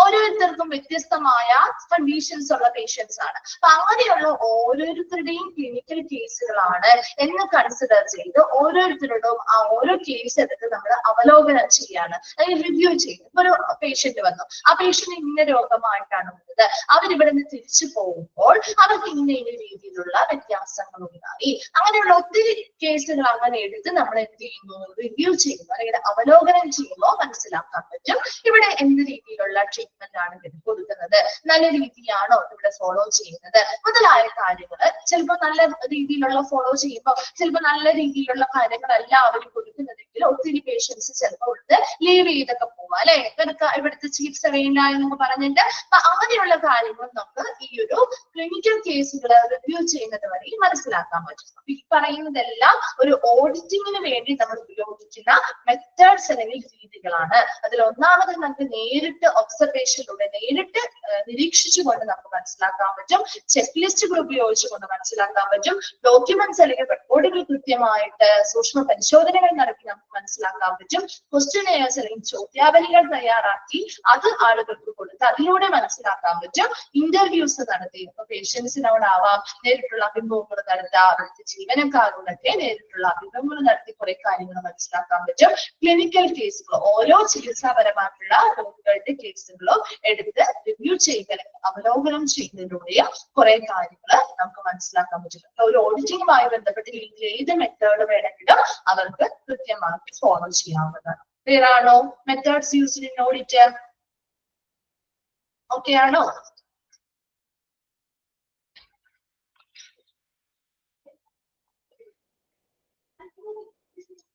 ഓക്കെ. നെക്സ്റ്റ് വരുന്നത് types of clinical audit. Clinical ഓഡിറ്റുമായി ബന്ധപ്പെട്ട് നമുക്ക് 2 ടൈപ്പാണ് പഠിക്കാനുള്ളത്. അതിൽ ഒന്നാമത്തതാണ് കൺകറന്റ് ഓഡിറ്റ്. എന്തായിരിക്കും concurrent audit and retrospective audit? 2 type നോക്കി വെക്കണം കേട്ടോ, ഇമ്പോർട്ടന്റ് ആണ്. കൺകറന്റ് ഓഡിറ്റ് അല്ലെങ്കിൽ റിട്രോസ്പെക്റ്റീവ് ഓഡിറ്റ്, ഇതിനെ നിങ്ങൾക്ക് എളുപ്പത്തിൽ പഠിക്കാവുന്നത് എങ്ങനെയാണെന്ന് അറിയുമോ? കൺകറന്റ് ഓഡിറ്റ് എന്ന് പറഞ്ഞാൽ അതിന്റെ എന്താണ് അതിന്റെ മീനിങ്? കൺകറന്റ് എന്ന് പറയുന്ന വേർഡിന്റെ മീനിങ് എന്താ? ഒരേ സമയം അല്ലെങ്കിൽ സമകാലത്ത്, അല്ലെ? ആ പ്രസന്റ് ആയിട്ടുള്ള മീനിങ് ആണ്, അല്ലെ? പ്രസന്റ് എന്നുള്ള മീനിങ് ആണ്. ഇനി റെട്രോസ്പെക്റ്റീവ് എന്നുള്ള വേർഡിന്റെ മീനിങ് എന്തായിരിക്കും? ഭൂതകാലം, അല്ലെ? ഭൂതകാലത്തെ കുറിച്ചുള്ള ഒരു അവലോകനം. ആഫ്റ്റർ അല്ല കേട്ടോ, മുൻപ്. ഭൂതകാലം എന്ന് പറയുമ്പോൾ ഭാവിയല്ലേ? നമ്മുടെ ഫ്യൂച്ചർ എന്ന് പറയുമ്പോൾ ഭാവി കാലം അല്ലെ? ഭൂതകാലം എന്ന് പറയുമ്പോ നമ്മുടെ കഴിഞ്ഞു പോയ കാര്യങ്ങൾ, അല്ലെ? എന്താണ് പാസ്റ്റ് ആയിട്ടുള്ള കാര്യങ്ങൾ. അപ്പൊ അവിടെ തമ്മിൽ ഒന്ന് നോക്കിയേ. ഇവിടുത്തെ ക്ലിനിക്കൽ ഓഡിറ്റ് എന്തായിരിക്കും? കൺകറന്റ് ഓഡിറ്റ് എന്ന് പറയുമ്പോൾ എന്തായിരിക്കും ഉദ്ദേശിക്കുക? എങ്ങനെയായിരിക്കും അവരുടെ ഓഡിറ്റിംഗ് എന്ന് പറയുന്നത്? അവിടെ അസസ്മെന്റ് അല്ലെങ്കിൽ വിലയിരുത്തൽ നടത്തുന്നത് എങ്ങനെയായിരിക്കും? പ്രസന്റ് എന്നുള്ള മീനിങ് ആവുമ്പോ എങ്ങനെയായിരിക്കാം? അതെ, പ്രസന്റ്ലി. അതായത് നമ്മളിപ്പോ ഒരു പേഷ്യന്റിന് ഒരു രോഗി ഒരു ചികിത്സ സ്വീകരിച്ചുകൊണ്ടിരിക്കുകയാണ്. ഇപ്പൊ ഒരു പേഷ്യൻസിന് നമുക്കൊരു ഹോസ്പിറ്റലിൽ ഒരു പേഷ്യന്റിന് ട്രീറ്റ്മെന്റ് കൊടുക്കുന്ന സമയം തന്നെ ആ രോഗി പരിചരണത്തെ കുറിച്ചുള്ള കാര്യങ്ങൾ പരിശോധിക്കുന്നതിനെയാണ് കൺകറന്റ് ഓഡിറ്റ് എന്ന് പറയുന്നത്. മനസ്സിലായോ? അപ്പൊ നമ്മളൊരു രോഗിക്ക് ട്രീറ്റ്മെന്റ് കൊടുക്കുന്ന സമയത്ത് തന്നെ അത് നിരീക്ഷിച്ച് അവർക്ക് പ്രോപ്പർ ആയിട്ടുള്ള രീതിയിലുള്ള ട്രീറ്റ്മെന്റ് ആണോ കൊടുക്കുന്നത് എന്ന് പരിശോധിക്കുന്നു. മനസ്സിലായോ? അല്ലാതെ കഴിഞ്ഞിട്ടല്ല, അത് ചെയ്ത് കഴിഞ്ഞിട്ടല്ല നമ്മൾ അവിടെ പരിശോധന നടത്തുന്നത്. ആ കൊടുക്കുന്ന പ്രസന്റ് ടൈമിൽ തന്നെയാണ് ചെയ്യുന്നത്. മനസ്സിലായോ? കൺകറന്റ് ഓഡിറ്റ് എന്താന്നുള്ളത് എളുപ്പത്തിൽ ഒന്ന് കണക്ട് ചെയ്ത് വെക്കാൻ വേണ്ടിയിട്ടാണ് മിസ് പറയുന്നത് കേട്ടോ. അപ്പൊ നോക്കി, the care is assessed at the time it is taking place എന്നാണ്. അവിടെ സ്പീഡ് അല്ല കേട്ടോ, ടേക്കിംഗ് പ്ലേസ്. അപ്പൊ അവിടെ എപ്പോഴാണോ ആ ഒരു രോഗിക്ക് ചികിത്സ സ്വീകരിക്കുമ്പോ തന്നെ രോഗി ഒരു ചികിത്സ സ്വീകരിക്കുമ്പോൾ തന്നെ നമ്മൾ രോഗി പരിചരണവുമായി ബന്ധപ്പെട്ട എല്ലാ കാര്യങ്ങളും പരിശോധനകൾ ആ സമയം തന്നെ നമ്മൾ ചെയ്യാണ്. അല്ലാതെ പേഷ്യൻസിന് പേഷ്യൻസ് കെയർ കൊടുത്തു കഴിഞ്ഞതിന് ശേഷമല്ല ചെയ്യുന്നത്. ആ പ്രസന്റ് നമ്മൾ അതും അവർക്ക് കൊടുക്കും. പരിചരണം കൊടുക്കുന്നതിനോടൊപ്പം തന്നെ അവിടെ നമ്മൾ എന്ത് ചെയ്യുന്നു? വിലയിരുത്തലും നടത്തുന്നു. ഓക്കെ ആണോ? അങ്ങനെ എന്തിനു വേണ്ടിയാണ് ഒരു കൺകറന്റ് ഓഡിറ്റ് ചെയ്യുന്നേ? അവർ കൊടുക്കുന്ന രീതികള് അല്ലെങ്കിൽ കുറച്ച് എന്തെങ്കിലും പ്രശ്നങ്ങളോ കാര്യങ്ങളോ ഒക്കെ ഉണ്ടെങ്കിൽ അത് ഉടനടി നമുക്ക് എന്ത് ചെയ്യാൻ പറ്റും? തിരിച്ചറിയാനും അത് പരിഹരിക്കാനും ഇത് സഹായിക്കുന്നുണ്ട്, അല്ലെ? കൺകറന്റ് ഓഡിറ്റ് ആവുമ്പോ ക്ലിയർ ആണോ? കൺകറന്റ് ഓഡിറ്റ് എന്താന്നുള്ളത് മനസ്സിലായോ? ഓക്കെ ആണോ? ഓക്കെ. റിട്രോസ്പെക്റ്റീവ് ഓഡിറ്റ് എന്ന് പറയുമ്പോൾ കഴിഞ്ഞു പോയ കാര്യമാണ്, അല്ലെ? The care is rated after it has been completed through records. ഇനി എന്താണ് ഇവിടെ? നമുക്ക് രേഖകൾ വഴിയാണ്, റെക്കോർഡുകൾ വഴി. അതായത് നമുക്ക് അവർ പേഷ്യൻസിനെ കെയർ കൊടുത്ത് കഴിഞ്ഞു, അല്ലെ? കംപ്ലീറ്റ് ചെയ്തു. ആ രേഖകൾ വഴി നമ്മുടെ കെയർ കൊടുത്ത് പൂർത്തിയാക്കിയ ശേഷം നമ്മൾ എന്ത് ചെയ്യുന്നു? റെക്കോർഡുകൾ പരിശോധിച്ചാണ് അവിടെ ആ ഒരു ഓഡിറ്റിംഗ് അല്ലെങ്കിൽ റേറ്റ് നൽകുന്നത്. അപ്പൊ 2 രീതിയിലുള്ള ഓഡിറ്റിംഗ് ക്ലിനിക്കൽ ഓഡിറ്റ് ആണ്. ഒരെണ്ണം നമ്മൾ പ്രസന്റ് അപ്പൊ ചെയ്തുകൊണ്ടിരിക്കുമ്പോൾ തന്നെ രോഗിക്ക് പരിചരണം സ്വീകരിക്കുമ്പോൾ തന്നെ നമ്മൾ അവിടെ പരിശോധനകൾ നടത്തി എന്ത് ചെയ്യുന്നു? വിലയിരുത്തൽ നടത്തുകയാണ് ചെയ്യുന്നത്. അത് കൺകറന്റ് ഓഡിറ്റ് ആണ്. റിട്രോസ്പെക്റ്റീവ് ഓഡിറ്റ് എന്ന് പറയുമ്പോൾ അവർക്ക് പരിചരണം കൊടുത്തു കഴിഞ്ഞതിന് ശേഷം റെക്കോർഡുകൾ പരിശോധിച്ചുകൊണ്ടുള്ള ഓഡിറ്റിംഗിനെയാണ് റിട്രോസ്പെക്റ്റീവ് ഓഡിറ്റ് എന്ന് പറയുന്നത്. ക്ലിയർ ആണോ? രണ്ടും തമ്മിലുള്ള വ്യത്യാസം മനസ്സിലായോ? ഓക്കെ ആണോ? ചോദിക്കാറുണ്ട് കേട്ടോ. രണ്ടും ഒന്ന് നോട്ട് ചെയ്ത് വെക്കണേ. ഓക്കെ. ഇനി എന്താണ് ഈ ഒരു ക്ലിനിക്കൽ ഓഡിറ്റ് ചെയ്യുന്നതിന്റെ പ്രധാന പർപ്പസ് അല്ലെങ്കിൽ ഉദ്ദേശങ്ങളാണ് അടുത്തതായിട്ട് നോക്കുന്നത് കേട്ടോ.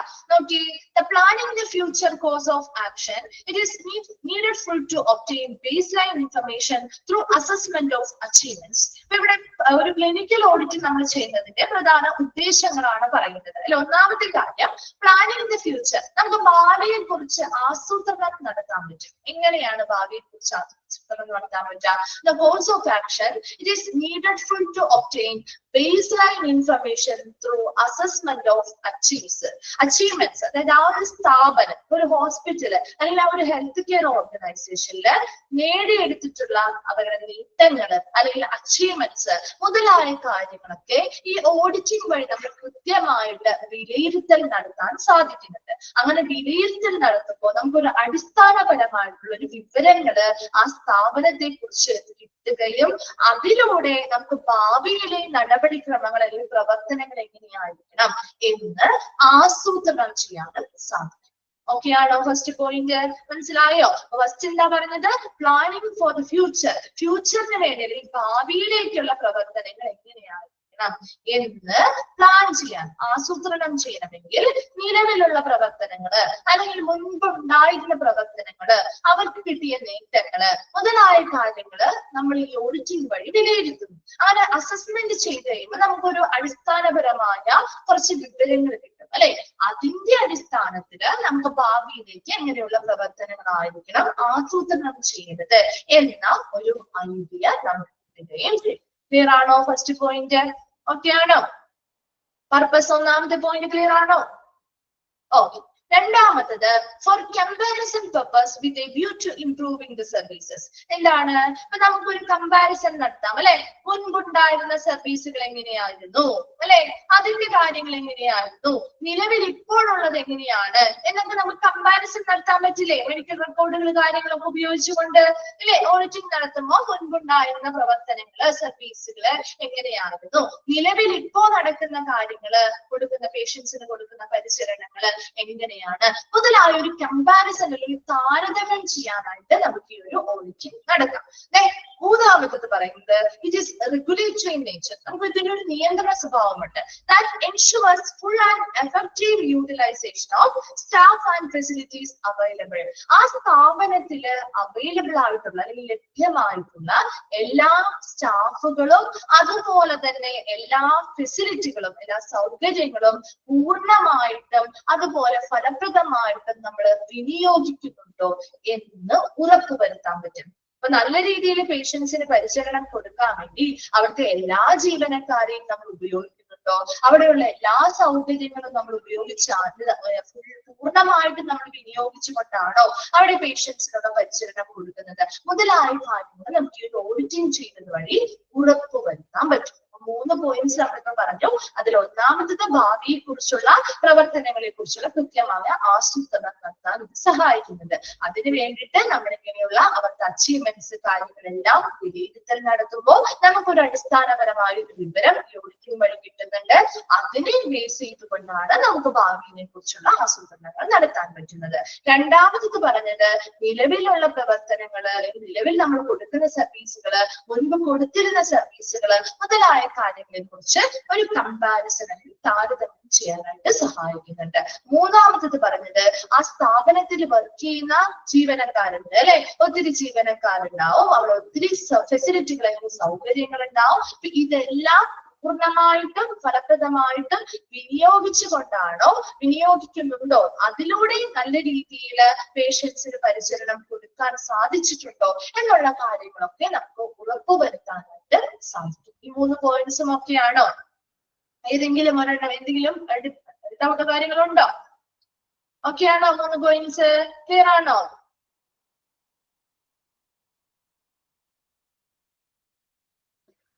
ഓക്കെ. നെക്സ്റ്റ് വരുന്നത് evaluate the effectiveness and efficiency of health programs and services put into practice. നിലവില് പ്രവർത്തികമാക്കിക്കൊണ്ടിരിക്കുന്ന ആരോഗ്യ പ്രവർത്തനങ്ങള്, ഹെൽത്ത് പ്രോഗ്രാംസ്, ആരോഗ്യ പ്രവർത്തനങ്ങള് അല്ലെങ്കിൽ സേവനങ്ങള് മുതലായവയുടെ കാര്യക്ഷമതയും ഫലപ്രാപ്തിയും നമുക്ക് വിലയിരുത്താൻ സാധിക്കുന്നു. നിലവിൽ ഇവിടെ പ്രവർത്തനക്ഷമമായിക്കൊണ്ടിരിക്കുന്ന, നിലവിൽ ഇവിടെ ചെയ്തുകൊണ്ടിരിക്കുന്ന ഹെൽത്ത് പ്രോഗ്രാമുകൾ ഉണ്ടാവും, സേവനങ്ങള്, സർവീസുകൾ ഉണ്ടാവും. അപ്പൊ അതിന്റെയൊക്കെ എഫക്റ്റീവ്നെസ് കാര്യക്ഷമതയും അതുപോലെ തന്നെ ഫലപ്രാപ്തിയും എത്രത്തോളം എന്ന് നമുക്ക് വിലയിരുത്തൽ നടത്താൻ സാധിക്കുന്നു. Then narrate and measure present performance. നിലവിലെ പ്രവർത്തനങ്ങൾ അല്ലെങ്കിൽ പെർഫോമൻസ് എത്രത്തോളം ഉണ്ട് എന്ന് വിശദീകരിക്കാനും അത് മെഷർ ചെയ്യാനും അളക്കാനും നമുക്ക് ഒരു ക്ലിനിക്കൽ ഓഡിറ്റ് വഴി സാധിക്കുന്നുണ്ട്. Then help developing obvious standards. വളരെ മിതമായിട്ടുള്ള അല്ലെങ്കിൽ വളരെ യോഗ്യമായിട്ടുള്ള നല്ല കൃത്യമായ വ്യക്തമായിട്ടുള്ള മാനദണ്ഡങ്ങൾ വികസിപ്പിക്കാനായിട്ട് സഹായകമാണ്. And help to mobilize resources for change. മാറ്റങ്ങൾ വരുത്തേണ്ടതായിട്ടുള്ള റിസോഴ്സ് അല്ലെ, മാറ്റങ്ങൾ വരുത്തേണ്ടതായിട്ട് കുറെ കാര്യങ്ങൾ ഓഡിറ്റിംഗ് ചെയ്യുമ്പോൾ നമുക്ക് മനസ്സിലാവും കുറെ ഏരിയാസിൽ നമ്മൾ മാറ്റങ്ങൾ വരുത്തി ഇംപ്രൂവ്മെന്റ്സ് ഒക്കെ ചെയ്യേണ്ടതായിട്ടുണ്ട് എന്ന് മനസ്സിലാവുമ്പോൾ അങ്ങനെ മാറ്റങ്ങൾ വരുത്താൻ വേണ്ടിയിട്ടുള്ള റിസോഴ്സുകൾ അല്ലെങ്കിൽ വിഭവങ്ങള് സമാഹരിക്കാനായിട്ട് സഹായിക്കുന്നുണ്ട്. അത് ലാസ്റ്റ് വരുന്നതാണ് appraise the past and modify the present process. എന്താ നമ്മുടെ ഭൂതകാലം അല്ലെങ്കിൽ നമ്മുടെ പ്രസന്റ് പ്രോസസ്സ് ആദ്യം ഭാവി കാലവും ഭൂതകാലവും അല്ലെ നമ്മുടെ ഭാവിയിൽ ഉണ്ടായിരുന്ന പാസ്റ്റിൽ ഉണ്ടായിരുന്ന കാര്യങ്ങളെ വിലയിരുത്തൽ നടത്തി നമുക്ക് പ്രസന്റിലെ നിലവിലുള്ള കാര്യങ്ങളിൽ എന്തെങ്കിലും മോഡിഫിക്കേഷൻസോ കാര്യങ്ങളോ വരുത്തണമെങ്കിൽ അതിനും ഈ പറയുന്ന ക്ലിനിക്കൽ ഓഡിറ്റ് സഹായകമാകുന്നുണ്ട്. അപ്പൊ എന്തൊക്കെ പറഞ്ഞേ, evaluate the effectiveness and efficiency of health programmes. അവിടെ നമ്മൾ നിലവിൽ പ്രവർത്തനമാക്കിക്കൊണ്ടിരിക്കുന്ന ഹെൽത്ത് പ്രോഗ്രാമുകളിലോ സർവീസുകളിലോ കാര്യക്ഷമതയോ ഫലപ്രാപ്തിയോ വിലയിരുത്താൻ സഹായിക്കുന്നു. അതുപോലെ നിലവിലെ പ്രസന്റ് പെർഫോമൻസ് സ്ഥാപനത്തിന്റെ നിലവിലെ പെർഫോമൻസ് വിശകലനം ചെയ്യാനും അത് അളക്കാനും ഒക്കെ നമുക്ക് സഹായകമാകുന്നുണ്ട്. അതുപോലെ വ്യക്തമായ സ്റ്റാൻഡേർഡ്സ് അല്ലെങ്കിൽ മാനദണ്ഡങ്ങൾ വികസിപ്പിക്കാനായിട്ട് ഇത് ഹെൽപ്പ് ചെയ്യുന്നുണ്ട്. അതുപോലെ തന്നെ recommends what required to be changed അല്ലെ, എന്തൊക്കെ മാറ്റങ്ങളാണോ വരുത്തേണ്ടത് അതിനനുസരിച്ചുള്ള ശുപാർശകൾ അല്ലെ, റെക്കമെൻഡേഷൻസ് ചെയ്യാം. ഇന്ന മാറ്റങ്ങളാണ് ഇന്ന ഏരിയാസിൽ ഇന്ന കാര്യങ്ങൾ നമ്മൾ ഓഡിറ്റിംഗ് നടത്തിയപ്പോൾ മനസ്സിലായി. അപ്പൊ ഇന്ന ഏരിയാസ് ആണ് വ്യത്യാസങ്ങൾ വരുത്തി ഇംപ്രൂവ്മെന്റ് ചെയ്യേണ്ടത് എന്ന രീതിയിലുള്ള ശുപാർശകൾ നമുക്ക് കൊടുക്കാം അല്ലെ. Help to mobilise resources for change. എന്തൊക്കെ മാറ്റങ്ങളാണോ വരുത്തേണ്ടത് അതിനു വേണ്ടിയുള്ള വിഭവങ്ങളെ സമാഹരിക്കാനായിട്ട് സഹായകമാകുന്നുണ്ട്. ലാസ്റ്റ് വൺ എന്താ പറഞ്ഞേ, പാസ്റ്റിൽ നടന്ന കാര്യങ്ങളെ കുറിച്ച് വിശകലനം അല്ലെങ്കിൽ നടത്തി ഫ്യൂച്ചറിൽ നമ്മുടെ പ്രസന്റിലുള്ള കാര്യങ്ങൾ അല്ലെങ്കിൽ ഫ്യൂച്ചറിലേക്കുള്ള കാര്യങ്ങൾക്ക് മോഡിഫിക്കേഷൻസ് അല്ലെങ്കിൽ നമുക്ക് എന്തൊക്കെ മാറ്റങ്ങൾ വരുത്തണം അല്ലെങ്കിൽ എന്തൊക്കെ മോഡിഫിക്കേഷൻസ് വരുത്തണോ അതെല്ലാം കൊണ്ടുവരാനും ഇത് സഹായകമാണ്. ക്ലിയർ ആണോ? Purpose of clinical audit okay ആണോ?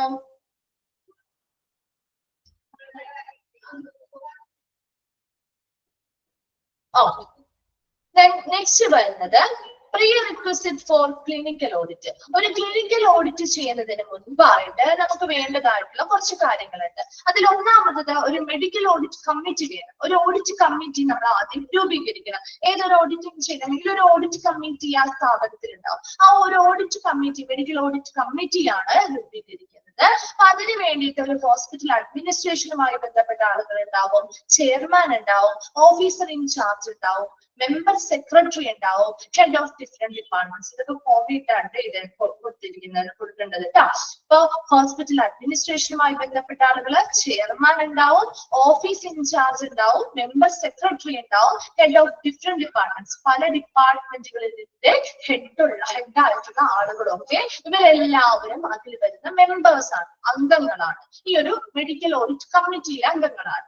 അതുപോലെ തന്നെ the committee to meet once a month on fixed day. ഒരു മാസത്തിൽ ഒരു ഫിക്സഡ് ആയിട്ടുള്ള ദിവസം, ഒരു ഫിക്സഡ് ദിവസം അല്ലെങ്കിൽ ഒരു സ്ഥിരമായിട്ടുള്ള ഒരിക്കലും ഒരു നിശ്ചിത ദിവസം ഇവർ എന്ത് ചെയ്യും, എല്ലാ മാസവും ഒരു നിശ്ചിത ദിവസം ഇവര് മീറ്റിങ്ങുകൾ എന്ത് ചെയ്യും, കമ്മിറ്റി യോഗം ചേരും. അപ്പൊ അത് ഒരു കമ്മിറ്റി രൂപീകരിച്ചാൽ അങ്ങനെ വേണമല്ലോ അല്ലെ. എല്ലാ മാസവും ഒരു ഫിക്സഡ് ഡേറ്റില് അവരിങ്ങനെയുള്ള മീറ്റിംഗ്സ് അല്ലെങ്കിൽ കമ്മിറ്റികൾ ചെയ്തു. അപ്പൊ നോക്കിയേ, ഈ ഒരു മെഡിക്കൽ ഓഡിറ്റ് കമ്മിറ്റിയില് ഹോസ്പിറ്റൽ അഡ്മിനിസ്ട്രേഷനുമായി ബന്ധപ്പെട്ട ആളുകള്, ചെയർമാന്, ഓഫീസർ ഇൻചാർജ്, മെമ്പർ സെക്രട്ടറി, അതുപോലെ പല ഡിപ്പാർട്ട്മെന്റുകളിൽ നിന്നുള്ള ഹെഡുകള് മുതലായവരൊക്കെ ഇതിലെ മെമ്പേഴ്സ് ആയിരിക്കും.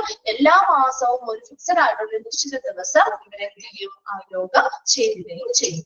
ദെൻ വെൽ ഓർഗനൈസ്ഡ് ആയിട്ടുള്ള മെഡിക്കൽ റെക്കോർഡുകള് എന്തൊരു ഓഡിറ്റിങ്ങിനാണെങ്കിലും ആവശ്യമായിട്ട് വരുന്നുണ്ട്. വരുന്നത് അല്ലെ. ഇപ്പൊ ഹോസ്പിറ്റൽ സ്റ്റാറ്റിസ്റ്റിക്സ്, ഹോസ്പിറ്റലുമായി ബന്ധപ്പെട്ട സ്ഥിതിവിവര കണക്കുകള്, ഹോസ്പിറ്റലിലെ റിസോഴ്സുകളിൽ വിഭവങ്ങളുമായി ബന്ധപ്പെട്ട കാര്യങ്ങള്, ഹോസ്പിറ്റൽ യൂട്ടിലൈസേഷൻ റേറ്റ്, എന്തൊക്കെയാണ് നമ്മൾ ഉപയോഗത്തിന് വരുത്തിയത്, അതുമായി ബന്ധപ്പെട്ട കാര്യങ്ങള്, അഡ്മിഷനുമായി ബന്ധപ്പെട്ട ഡേറ്റ, അങ്ങനെയുള്ള എല്ലാ വിഭാഗങ്ങളുമായി ബന്ധപ്പെട്ട കൃത്യമായ മെഡിക്കൽ റെക്കോർഡുകളും നല്ല രീതിയിൽ അവിടെ പ്രോപ്പർ ആയിട്ട് കീപ്പ് ചെയ്യണം. അപ്പൊ ഇങ്ങനെ ഒരു കമ്മിറ്റിയും ഉണ്ടായിരിക്കണം. ഇങ്ങനെയുള്ള മെഡിക്കൽ റെക്കോർഡ്സും കൃത്യമായിട്ട് ഓർഗനൈസ് ചെയ്ത് വെക്കുന്നത് എന്തിനു വേണ്ടിയാ? ഒരു ഓഡിറ്റിംഗ് നടത്തുന്നതിന് മുൻപ് നമ്മൾ ചെയ്യേണ്ടതായിട്ടുള്ള കുറച്ച് ആവശ്യകതകളാണ് ഈ പറഞ്ഞത് കേട്ടോ. ഓക്കെ ആണോ? ക്ലിയർ ആണോ?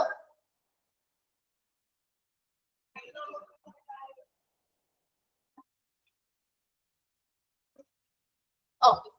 ദെൻ അടുത്തതായിട്ട് നമ്മൾ നെക്സ്റ്റ് ഒരു ഭാഗത്തേക്കാ പോകുന്നത്. Stages of clinical audit. Clinical ഓഡിറ്റുമായി ബന്ധപ്പെട്ട കുറച്ച് സ്റ്റേജസ് ആണ് നമുക്ക് പഠിക്കാനുള്ളത് കേട്ടോ. അപ്പൊ അതിൽ ജസ്റ്റ് നിങ്ങളൊന്ന് മനസ്സിലാക്കി വെക്കുക. ഈ പറഞ്ഞിരിക്കുന്ന ഇപ്പൊ ഒരു 6 എണ്ണം പറയുന്നുണ്ട്. അപ്പൊ ആ ഒരു 6 എണ്ണത്തിന്റെയും ഹെഡിങ് ഒന്ന് പഠിച്ചു വെച്ചാൽ മതി കേട്ടോ. അതിനുള്ളിൽ വരുന്ന കാര്യങ്ങൾ ജസ്റ്റ് ഒന്ന് മനസ്സിലാക്കി വെച്ചാൽ മതിയേ.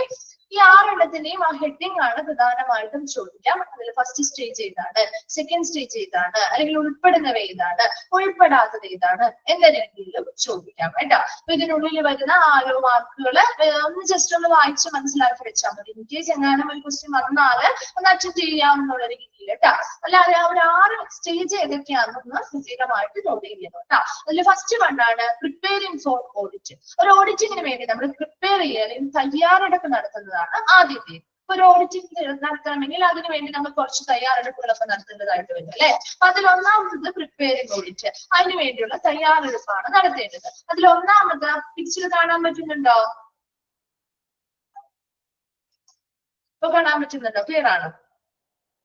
ഓക്കെ. അപ്പൊ നോക്കി, പ്രിപ്പയറിംഗ് ഫോർ ഓഡിറ്റ് എന്ന് പറയുമ്പോൾ ഇവിടെ നമ്മൾ ആദ്യം ഒരു ഓഡിറ്റിങ്ങിന് വേണ്ടി പ്ലാൻ ചെയ്യാണ്, ആസൂത്രണം ചെയ്യാണ് അല്ലെ. അപ്പൊ ആ പ്ലാനിങ് ചെയ്ത് കഴിയുമ്പോൾ നമ്മുടെ യൂസേഴ്സിൽ നിന്നുള്ള ഇൻഫർമേഷനും കാര്യങ്ങളൊക്കെ ആ ഒരു ഓഡിറ്റിങ്ങിന് വേണ്ടിയുള്ള കാര്യങ്ങളൊക്കെ കളക്ട് ചെയ്യുന്നു. അതിനുശേഷം ഏത് ഏരിയയിലാണോ നമ്മൾ ഓഡിറ്റിംഗ് നടത്തേണ്ടത്, ക്ലിനിക്കൽ ഓഡിറ്റ് ആണോ നടത്തേണ്ടത്, അല്ലെങ്കിൽ ഒരു പർട്ടിക്കുലർ ആയിട്ടോ ഫിനാൻഷ്യൽ പരമായിട്ടുള്ള കാര്യങ്ങളുടെ ഓഡിറ്റ് ആണോ നടത്തേണ്ടത്, അതിനു വേണ്ടി ഒരു ടോപ്പിക് സെലക്ട് ചെയ്യും. ഓഡിറ്റിങ്ങിന് വേണ്ടി ഒരു ടോപ്പിക് സെലക്ട് ചെയ്യും. ഇന്ന ഏരിയ ആണ് നമ്മൾ, ഇന്ന കാര്യത്തെ കുറിച്ചാണ് നമ്മൾ ഓഡിറ്റിംഗ് നടത്തേണ്ടത് എന്ന രീതിയിൽ ഒരു ടോപ്പിക് സെലക്ട് ചെയ്യുന്നു. അതിനുശേഷം പ്രയോറിറ്റൈസ് ദ ഓഡിറ്റ്. അപ്പൊ നമുക്കിപ്പോ ഒരു പ്രാവശ്യം ഇപ്പൊ നമുക്കൊരു ഫിനാൻഷ്യലി ആയിട്ടുള്ള കാര്യങ്ങൾ ഓഡിറ്റ് ചെയ്യേണ്ടതായിട്ട് വരാം, ക്ലിനിക്കൽ ആയിട്ടുള്ള കാര്യങ്ങൾ ഓഡിറ്റ് ചെയ്യേണ്ടതായിട്ട് വരാം. അങ്ങനെ പല ടോപ്പിക്കുകൾ കിട്ടിയാൽ അതിൽ ഏതിനെ വേണം ഒരു പ്രയോറിറ്റൈസ് ചെയ്യാൻ, ഏതിലാണ് മുൻഗണന കൊടുക്കേണ്ടത്, ആദ്യം ഏതാണ് നമ്മൾ ഓഡിറ്റിംഗ് നടത്തേണ്ടത് എന്ന രീതിയിൽ അത് മുൻഗണന കൊടുത്ത് ഒരു ലിസ്റ്റ് പോലെ രൂപീകരിക്കുക. അതിനുശേഷം ഡിഫൈനിങ് ദ പർപ്പസ്. ഈ ഒരു ഓഡിറ്റിംഗ് നടത്തുന്നതിന്റെ പ്രധാന ഉദ്ദേശം എന്താണ്? ഇപ്പൊ നമ്മളൊരു ക്ലിനിക്കൽ ഓഡിറ്റ് ആണ് നടത്തുന്നതെങ്കിൽ ആ ഒരു ക്ലിനിക്കൽ പരമായിട്ടുള്ള ചികിത്സാപരമായിട്ടുള്ള മെഡിക്കൽ കെയർ എങ്ങനെയാണ് അവർക്ക് കൊടുക്കുന്നത് എന്ന രീതിയിലുള്ള കാര്യങ്ങളെ കുറിച്ചുള്ള ഒരു ടോപ്പിക്കാണ് നമ്മൾ സെലക്ട് ചെയ്തിരിക്കുന്നത്.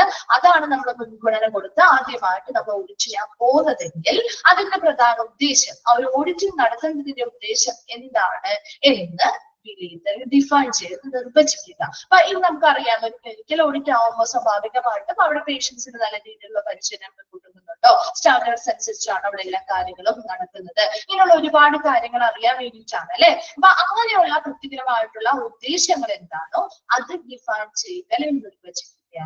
ആദ്യം പ്രിപ്പയറിംഗ് ഓഡിറ്റിൽ ഇത്രയും സ്റ്റെപ്പുകളാണ് വരുന്നത്. അപ്പൊ അതിനുവേണ്ടി ഓഡിറ്റിങ്ങിന് വേണ്ടി ഒരു ആസൂത്രണം നടത്തുന്നു. അതിനുശേഷം യൂസേഴ്സിൽ നിന്നുള്ള ഇൻഫർമേഷൻസ് കളക്ട് ചെയ്യുന്നു. നമ്മൾ ഏത് ടോപ്പിക്കിനെ കുറിച്ചാണോ ഓഡിറ്റിംഗ് നടത്താൻ പോകുന്നത് ആ ടോപ്പിക് സെലക്ട് ചെയ്യുന്നു. ആ സെലക്ട് ചെയ്ത ഓരോ ടോപ്പിക്കുകൾക്കും മുൻഗണന കൊടുത്തുകൊണ്ട് ആദ്യം പ്രയോറിറ്റൈസ് ചെയ്താൽ കൊടുത്തിരിക്കുന്നവയാണ് നമ്മൾ സെലക്ട് ചെയ്യുക. അതിനുശേഷം ആ ഒരു ഓഡിറ്റിംഗ് നടത്തുന്നതിന്റെ ഉദ്ദേശം എന്താണെന്ന് നിർവചിക്കുന്നു. ദെൻ ആ ഒരു ഓഡിറ്റിങ്ങിന് വേണ്ടിയുള്ള കാര്യങ്ങളൊക്കെ നമ്മൾ അവിടെ പ്രിപ്പറേഷൻ ആണ് നടത്തുന്നത്. ക്ലിയർ ആണോ? ഫസ്റ്റ് സ്റ്റേജ് ഓക്കെ ആണോ?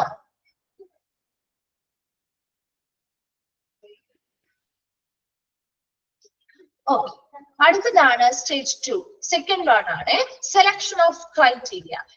ഇപ്പം ഒരു ഓഡിറ്റിംഗ് നടത്താൻ പോവാണ്, അപ്പൊ ഏത് മാനദണ്ഡങ്ങൾക്ക് അനുസരിച്ചായിരിക്കണം ഓഡിറ്റിംഗ് നടത്തേണ്ടത്. അതിന് വേണ്ടിയിട്ട് ഡിഫൈനിങ് ക്രൈറ്റീരിയ, ഏത് മാനദണ്ഡങ്ങൾ അല്ലെങ്കിൽ ഏത് സ്റ്റാൻഡേർഡ് അനുസരിച്ച് അല്ലെങ്കിൽ ഏത് ക്രൈറ്റീരിയ അനുസരിച്ചാണോ നമ്മൾ ഓഡിറ്റിംഗ് നടത്താൻ പോകുന്നത്, ആ ക്രൈറ്റീരിയ ആദ്യം നിർണ്ണയിക്കണം. അതിനുശേഷം അതിനു വേണ്ടിയുള്ള സോഴ്സ് ഓഫ് എവിഡൻസ്, ഒരു ക്ലിനിക്കൽ ഓഡിറ്റ് ചെയ്യുമ്പോൾ അവിടെ നല്ല രീതിയിൽ പേഷ്യൻസിന് പരിചരണം കൊടുക്കുന്നുണ്ടോ എന്നൊക്കെ അറിയണമെങ്കിൽ കുറച്ച് എവിഡൻസുകൾ വേണം, അല്ലെ, തെളിവുകൾ വേണം. ആ ഒരു എവിഡൻസുകൾ ചിലപ്പോൾ മെഡിക്കൽ റെക്കോർഡുകൾ ചിലപ്പോൾ പരിശോധിക്കേണ്ടതായിട്ട് വരാം, ചിലപ്പോൾ ക്വസ്റ്റ്യനെയേഴ്സ് ആയിട്ടായിരിക്കും, ചിലപ്പോൾ നേരിട്ട് ഡയറക്റ്റ് ഇന്റർവ്യൂകൾ ചെയ്യേണ്ടതായിട്ട് വരാം. അപ്പൊ അങ്ങനെയുള്ള സോഴ്സ് ഓഫ് എവിഡൻസ് എവിടെ നിന്നൊക്കെയാണ് നമുക്ക് ഇതിനുള്ള തെളിവുകൾ കിട്ടുക. അപ്പൊ അങ്ങനെയുള്ള തെളിവുകൾ ആദ്യം ശേഖരിക്കുകയും അതിനുശേഷം അപ്രൈസിംഗ് ദ എവിഡൻസ്, ആ എവിഡൻസ് അല്ലെങ്കിൽ ആ തെളിവുകൾ എന്ത് ചെയ്യുന്നു, അപ്രൈസിംഗ് ചെയ്യുന്നത്, വിശകലനം ചെയ്യുന്നു, അപ്പൊ അല്ലെങ്കിൽ ആ ഒരു വിലയിരുത്തൽ നടത്തുകയാണ് ചെയ്യുന്നത്. അപ്പൊ ആ ഒരു ആദ്യം ഒരു ക്രൈറ്റീരിയ, ഏത് ഇപ്പൊ നമുക്കൊരു ടോപ്പിക് കിട്ടി, ഏതിനെ കുറിച്ചായിരിക്കണം നമ്മുടെ ആ ഒരു ഓഡിറ്റിംഗ് നടത്തേണ്ടത് എന്നൊക്കെ നമ്മൾ ആദ്യമേ പ്ലാൻ ചെയ്ത് വെച്ചിട്ടുണ്ട്, അല്ലെ.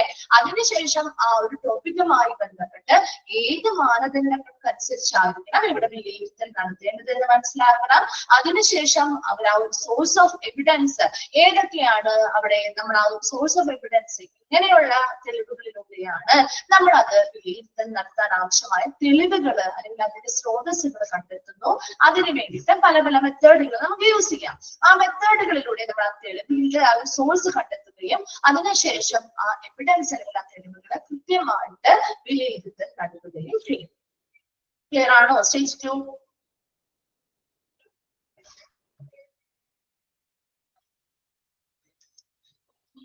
ഓക്കെ ആണോ? ഓക്കെ.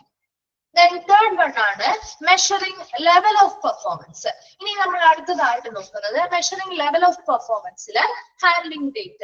ആദ്യം നമ്മൾ എന്താ ചെയ്യുന്നത്, എങ്ങനെയാണ് അവരുടെ ലെവൽ ഓഫ് പെർഫോമൻസ് എത്രത്തോളം ഉണ്ട്, ആ സ്ഥാപനത്തില് നല്ല രീതിയിലുള്ള പെർഫോമൻസ് അല്ലെങ്കിൽ പ്രകടനമാണോ അവർ കാഴ്ചവെക്കുന്നത് എന്ന കാര്യങ്ങൾ നോക്കും. അപ്പൊ അതിൽ ആദ്യം നമ്മള് ഹാൻഡ്ലിംഗ് ഡേറ്റ, എങ്ങനെയാണ് ഡേറ്റാസ് അവർ കൈകാര്യം ചെയ്യുന്നത്, എങ്ങനെയാണ് പ്ലാനിങ് ഡേറ്റ കളക്ഷനുമായി ബന്ധപ്പെട്ട കാര്യങ്ങൾ എങ്ങനെയാണ് പ്ലാൻ ചെയ്യുന്നത്, അതുപോലെ മെത്തേഡ്സ് ഓഫ് കളക്ഷൻ. അപ്പൊ ഇവിടെ എല്ലാം ഈ പറയുന്ന കാര്യങ്ങളെല്ലാം ആദ്യം നമുക്ക് ഈ ഒരു പെർഫോമൻസ് ലെവലുമായി ബന്ധപ്പെട്ട് ഹാൻഡ്ലിംഗ് ഡേറ്റാസ് കളക്ട് ചെയ്യണം, അല്ലെ. നമുക്ക് ആദ്യം പ്ലാനിങ് ഡേറ്റ എങ്ങനെ കളക്ട് ചെയ്യാൻ പറ്റും, ഇവിടെ ലെവൽ ഓഫ് പെർഫോമൻസ് അറിയണമെങ്കിൽ നമ്മൾ ഒത്തിരി ഡേറ്റാസ് കളക്ട് ചെയ്യേണ്ടതായിട്ട് വരും, അല്ലെ. അപ്പൊ പെട്ടെന്ന് നമ്മൾ പോയി നോക്കിക്കഴിഞ്ഞാൽ നമുക്ക് എല്ലാ കാര്യങ്ങളും മനസ്സിലാകും ഇല്ല. അപ്പൊ ഒത്തിരി ഡേറ്റാസ് കാര്യങ്ങൾ നമ്മൾ കളക്ട് ചെയ്ത് പ്ലാൻ ചെയ്ത് അത് ആസൂത്രണം ചെയ്ത് കളക്ട് ചെയ്ത് അതിനുശേഷം ഏതൊക്കെ മെത്തേഡുകൾ ഇതിനു വേണ്ടി ഉപയോഗിക്കണമെന്ന് തീരുമാനിക്കണം, അല്ലെ. പല മെത്തേഡുകളിലൂടെ നമ്മൾ ഈ പറയുന്ന ഡേറ്റാസിനെ ആദ്യം ആസൂത്രണം ചെയ്യുന്നത്, എങ്ങനെ നമുക്ക് ഇതിനു വേണ്ടിയുള്ള ഡേറ്റാസ് കളക്ട് ചെയ്യാം, അതിന്റെ പെർഫോമൻസ് അറിയാൻ വേണ്ടിയിട്ടാണ്. അപ്പൊ ഒരു ക്ലിനിക്കൽ സ്റ്റാഫിന്റെ ഒരു ഹെൽത്ത് കെയർ ടീമിലുള്ള ആളുകളുടെ പെർഫോമൻസ് എങ്ങനെയാണ് എന്ന് നമുക്ക് മനസ്സിലാക്കണമെങ്കിൽ അതുമായി ബന്ധപ്പെട്ട ഡേറ്റാസ് കളക്ട് ചെയ്യാൻ വേണ്ടി നമ്മൾ ആദ്യം പ്ലാൻ ചെയ്യണം, ആസൂത്രണം ചെയ്യണം. അതിനുശേഷം അത് എങ്ങനെ കളക്ട് ചെയ്യാം എന്നുള്ള മെത്തേഡ്സ് രൂപീകരിക്കണം. പല പല രീതികളിലൂടെ നമുക്ക് കളക്ട് ചെയ്യാൻ പറ്റുക. അതിനുശേഷം ഈ ഡേറ്റാസ് എന്ത് ചെയ്യുന്നു, നല്ല രീതിയിൽ കൈകാര്യം ചെയ്തുകൊണ്ടാണ് നമുക്ക് അവരുടെ ലെവൽ ഓഫ് പെർഫോമൻസ് മെഷർ ചെയ്യാൻ സാധിക്കുന്നത്. പേരാണോ തേർഡ് സ്റ്റേജ് 3? ഓക്കെ ആണോ? ഓക്കെ. മിസ് ഒരു 1/2 മണിക്കൂറും കൂടി ഒന്ന് എക്സ്റ്റെൻഡ് ചെയ്യും കേട്ടോ, കുറച്ചു നേരവും കൂടി. അതിനുശേഷം വന്ദന മിസ് വരുവേ. അപ്പൊ നമുക്കൊരു 5 മിനിറ്റ് ബ്രേക്ക് എടുത്തിട്ട് നെക്സ്റ്റ് ക്ലാസ് തുടങ്ങാം കേട്ടോ. ആരും ലീവ് ചെയ്ത് പോകണ്ട. 5 മിനിറ്റ്സ് ബ്രേക്ക് ആണ് കേട്ടോ. അതിനുശേഷം കണ്ടിന്യൂ ചെയ്യാം കേട്ടോ. ഓക്കെ.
ഓക്കെ, സ്റ്റാർട്ട് ചെയ്യാം.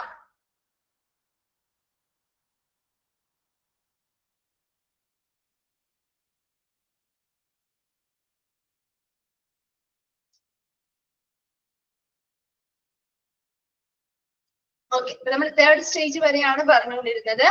നെക്സ്റ്റ് വരുന്നത് പ്രീ റിക്വസിറ്റോ. ഈ സ്റ്റേജ് ഒന്ന് കംപ്ലീറ്റ് ചെയ്തിട്ട് മിസ് പറഞ്ഞുതരാം കേട്ടോ.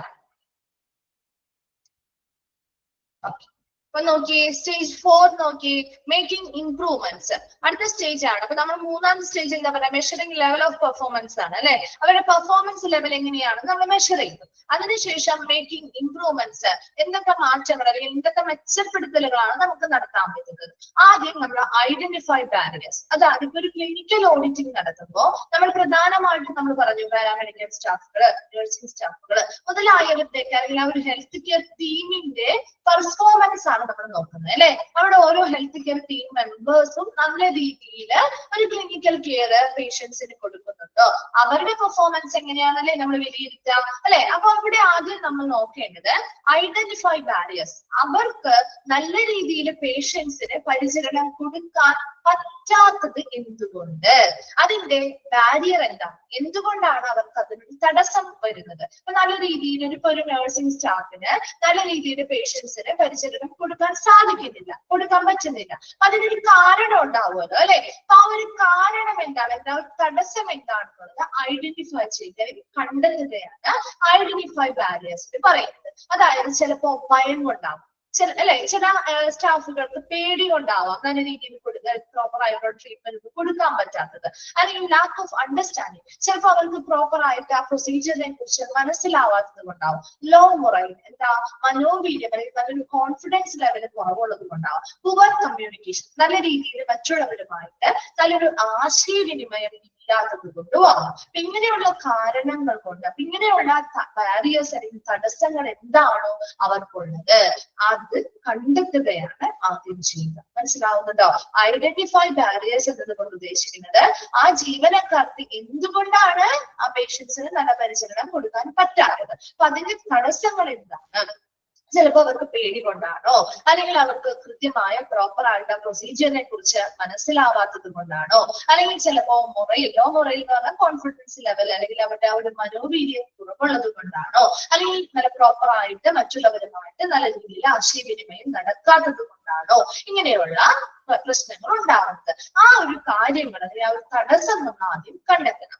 അതിനുശേഷം ചേഞ്ച് ബൈ റിമൂവ് ബാരിയേഴ്സ്, ഈ പറയുന്ന തടസ്സങ്ങള് നമ്മൾ എന്ത് ചെയ്യുന്നു, റിമൂവ് ചെയ്യുന്നു അല്ലെങ്കിൽ അവിടെ നിന്ന് മാറ്റുന്നു, ആ ഒരു മാറ്റം വരുത്തുന്നു. അതിനു വേണ്ടിയാണ് അതാണ് മേക്കിംഗ് ഇംപ്രൂവ്മെന്റ്സിൽ വരുന്നത് കേട്ടോ. സ്റ്റേജ് 4 അവരുടെ പെർഫോമൻസ് ലെവൽ മനസ്സിലാക്കി, അതിനുശേഷം അവർ ഫേസ് ചെയ്യുന്ന തടസ്സങ്ങൾ എന്താണെന്ന് മനസ്സിലാക്കുന്നു, അതിനുശേഷം ആ ബാരിയേഴ്സ് അല്ലെങ്കിൽ ആ തടസ്സങ്ങളെ നമ്മൾ റിമൂവ് ചെയ്യുന്നു. ഓക്കെ ആണോ? സ്റ്റേജ് 4 ക്ലിയർ ആണോ? ഓക്കെ. സ്റ്റേജ് 5 ആണ് സസ്റ്റൈനിങ് ഇംപ്രൂവ്മെന്റ്. സസ്റ്റൈനിങ് ഇംപ്രൂവ്മെന്റ് എന്ന് പറഞ്ഞാൽ എന്താ, ഇംപ്രൂവ്മെന്റ് അല്ലെങ്കിൽ ആ മെച്ചപ്പെടുത്തലുകൾ അവിടെ നിലനിർത്തണം അല്ലെ. അവരൊരു പേഷ്യന്റ്, ഇപ്പൊ ഒരു പേഷ്യന്റിന് ഒരു നേഴ്സ് അവർക്ക് നല്ല രീതിയിൽ ചിലപ്പോൾ പേടിയായിട്ടോ അല്ലെങ്കിൽ ചിലപ്പോൾ അതിനെ കുറിച്ച് പ്രോപ്പർ ആയിട്ട് മനസ്സിലാവാത്തത് കൊണ്ടോ നല്ല രീതിയിൽ ട്രീറ്റ്മെന്റ് കൊടുക്കാൻ പറ്റിയെന്ന് വരില്ല. അപ്പൊ അവരടുത്തതായിട്ട് നമ്മൾ എന്ത് ചെയ്യുന്നു, അപ്പൊ അവർക്ക് നമുക്ക് ഓഡിറ്റിംഗ് ചെയ്തപ്പോൾ നമുക്ക് മനസ്സിലായി അവർക്ക് ഇന്ന മനസ്സിലാവാത്തതിന്റെ പ്രശ്നമാണ്. അപ്പൊ അവർക്ക് നമുക്ക് ആ ഒരു ബാരിയർ തടസ്സങ്ങൾ മാറ്റി കഴിഞ്ഞു കഴിഞ്ഞാൽ നമ്മൾ അവരെ പ്രോപ്പർ ആയിട്ട് ആ ഒരു സസ്റ്റെയിൻ ആ ഒരു ഇംപ്രൂവ്മെന്റ് അല്ലെങ്കിൽ മെച്ചപ്പെടുത്തൽ നടത്തിയിട്ടുണ്ടെങ്കിൽ അതവിടെ നിലനിർത്തിക്കൊണ്ടുപോകണം അല്ലെ. പിന്നെയും അവർ ആ ബാക്കിലേക്ക് തന്നെ പോകാൻ പാടില്ല. അപ്പൊ അവിടുത്തെ ആ ഒരു കൊടുക്കുന്ന പരിചരണങ്ങളുടെ ക്വാളിറ്റിയും ക്വാണ്ടിറ്റിയും ഒക്കെ നിലനിർത്തണമെങ്കിൽ ഈ ഇംപ്രൂവ്മെന്റ്സ് അവിടെ നിലനിർത്തേണ്ടതായിട്ടുണ്ട്. അപ്പൊ അതിനു വേണ്ടി റീഇൻഫോഴ്സിങ് ഇംപ്രൂവ്മെന്റ്, അവർക്ക് ഈ പറയുന്ന ഇംപ്രൂവ്മെന്റ്സിന് വേണ്ടി അവരെ ശക്തിപ്പെടുത്തുന്ന രീതിയിൽ പല പല കാര്യങ്ങൾ നടത്താം. അപ്പൊ അവർക്ക് നല്ല രീതിയിലുള്ള അപ്രീഷിയേഷൻസ് കൊടുക്കുക, നല്ല രീതിയിൽ അവിടെ പ്രചോദനം, ഒരു മോട്ടിവേഷൻസ് കൊടുക്കുക. അപ്പൊ അങ്ങനെയൊക്കെ ചെയ്യുമ്പോൾ അവർക്ക് കുറച്ചുകൂടി ഒരു കോൺഫിഡൻസ് കിട്ടാണ് അല്ലെ. അപ്പൊ അവരെ ശക്തിപ്പെടുത്തുന്ന ഈ ഒരു ഇംപ്രൂവ്മെന്റ് അല്ലെങ്കിൽ മെച്ചപ്പെടുത്തൽ അവിടെ നിലനിർത്തണം. അതിനുവേണ്ടി അവരെ ശക്തിപ്പെടുത്തുന്ന രീതിയിലുള്ള കാര്യങ്ങൾ നൽകുക. ചിലപ്പോൾ അതൊരു മോട്ടിവേഷനിലൂടെ നമുക്ക് നൽകാം, അല്ലെങ്കിൽ നല്ല രീതിയിൽ അവരെ പ്രചോദനം നൽകിക്കൊണ്ട് നമുക്ക് നല്ല രീതിയിൽ അവരെ സംസാരത്തിലൂടെയോ നല്ല രീതിയിൽ അവരൊന്ന് നല്ലതാണ് നിങ്ങൾ ചെയ്യുന്നത്, വളരെ വികസിതമായിട്ട് വരുന്നുണ്ട്, എന്ന രീതിയിൽ മെച്ചമായിട്ട് വരുന്നുണ്ട്, മറ്റുള്ളവരെക്കാളും കുറച്ചുകൂടി നല്ല രീതിയിൽ നിങ്ങൾ പെർഫോം ചെയ്യുന്നുണ്ട് എന്ന രീതിയിൽ അവരൊരു റെയിൻഫോഴ്സ്മെന്റ് അല്ലെങ്കിൽ അവർക്കൊരു പ്രചോദനം ഒക്കെ കൊടുത്തുകൊണ്ട് ആ ഒരു ഇംപ്രൂവ്മെന്റ് അവിടെ നിലനിർത്താൻ പറ്റും. രണ്ടാമത്തത് മോണിറ്ററിംഗ് ആൻഡ് ഇവാലുവേഷൻ. ഇടയ്ക്കിടയ്ക്ക് അവരെ കൃത്യമായിട്ട് നിരീക്ഷണങ്ങൾ നടത്തുകയും വിലയിരുത്തൽ നടത്തുകയും ചെയ്യുക. അവരുടെ പെർഫോമൻസ് എങ്ങനെയാണ് എന്നുള്ളത് ഇടയ്ക്കിടയ്ക്ക് മോണിറ്ററിംഗ് ചെയ്യുക, നിരീക്ഷിക്കുകയും അത് ഇവാലുവേഷൻ വിലയിരുത്തുകയും നടത്തുക. ഇനി എന്നാണോ അടുത്ത റീ ഓഡിറ്റിംഗ് നടത്തേണ്ടത് എന്നത് പ്ലാൻ ചെയ്യുകയും ചെയ്യുക, ആസൂത്രണം ചെയ്യുകയും ചെയ്യുക. ക്ലിയർ ആണോ? Stage 5 sustaining improvement ഒക്കെയാണോ?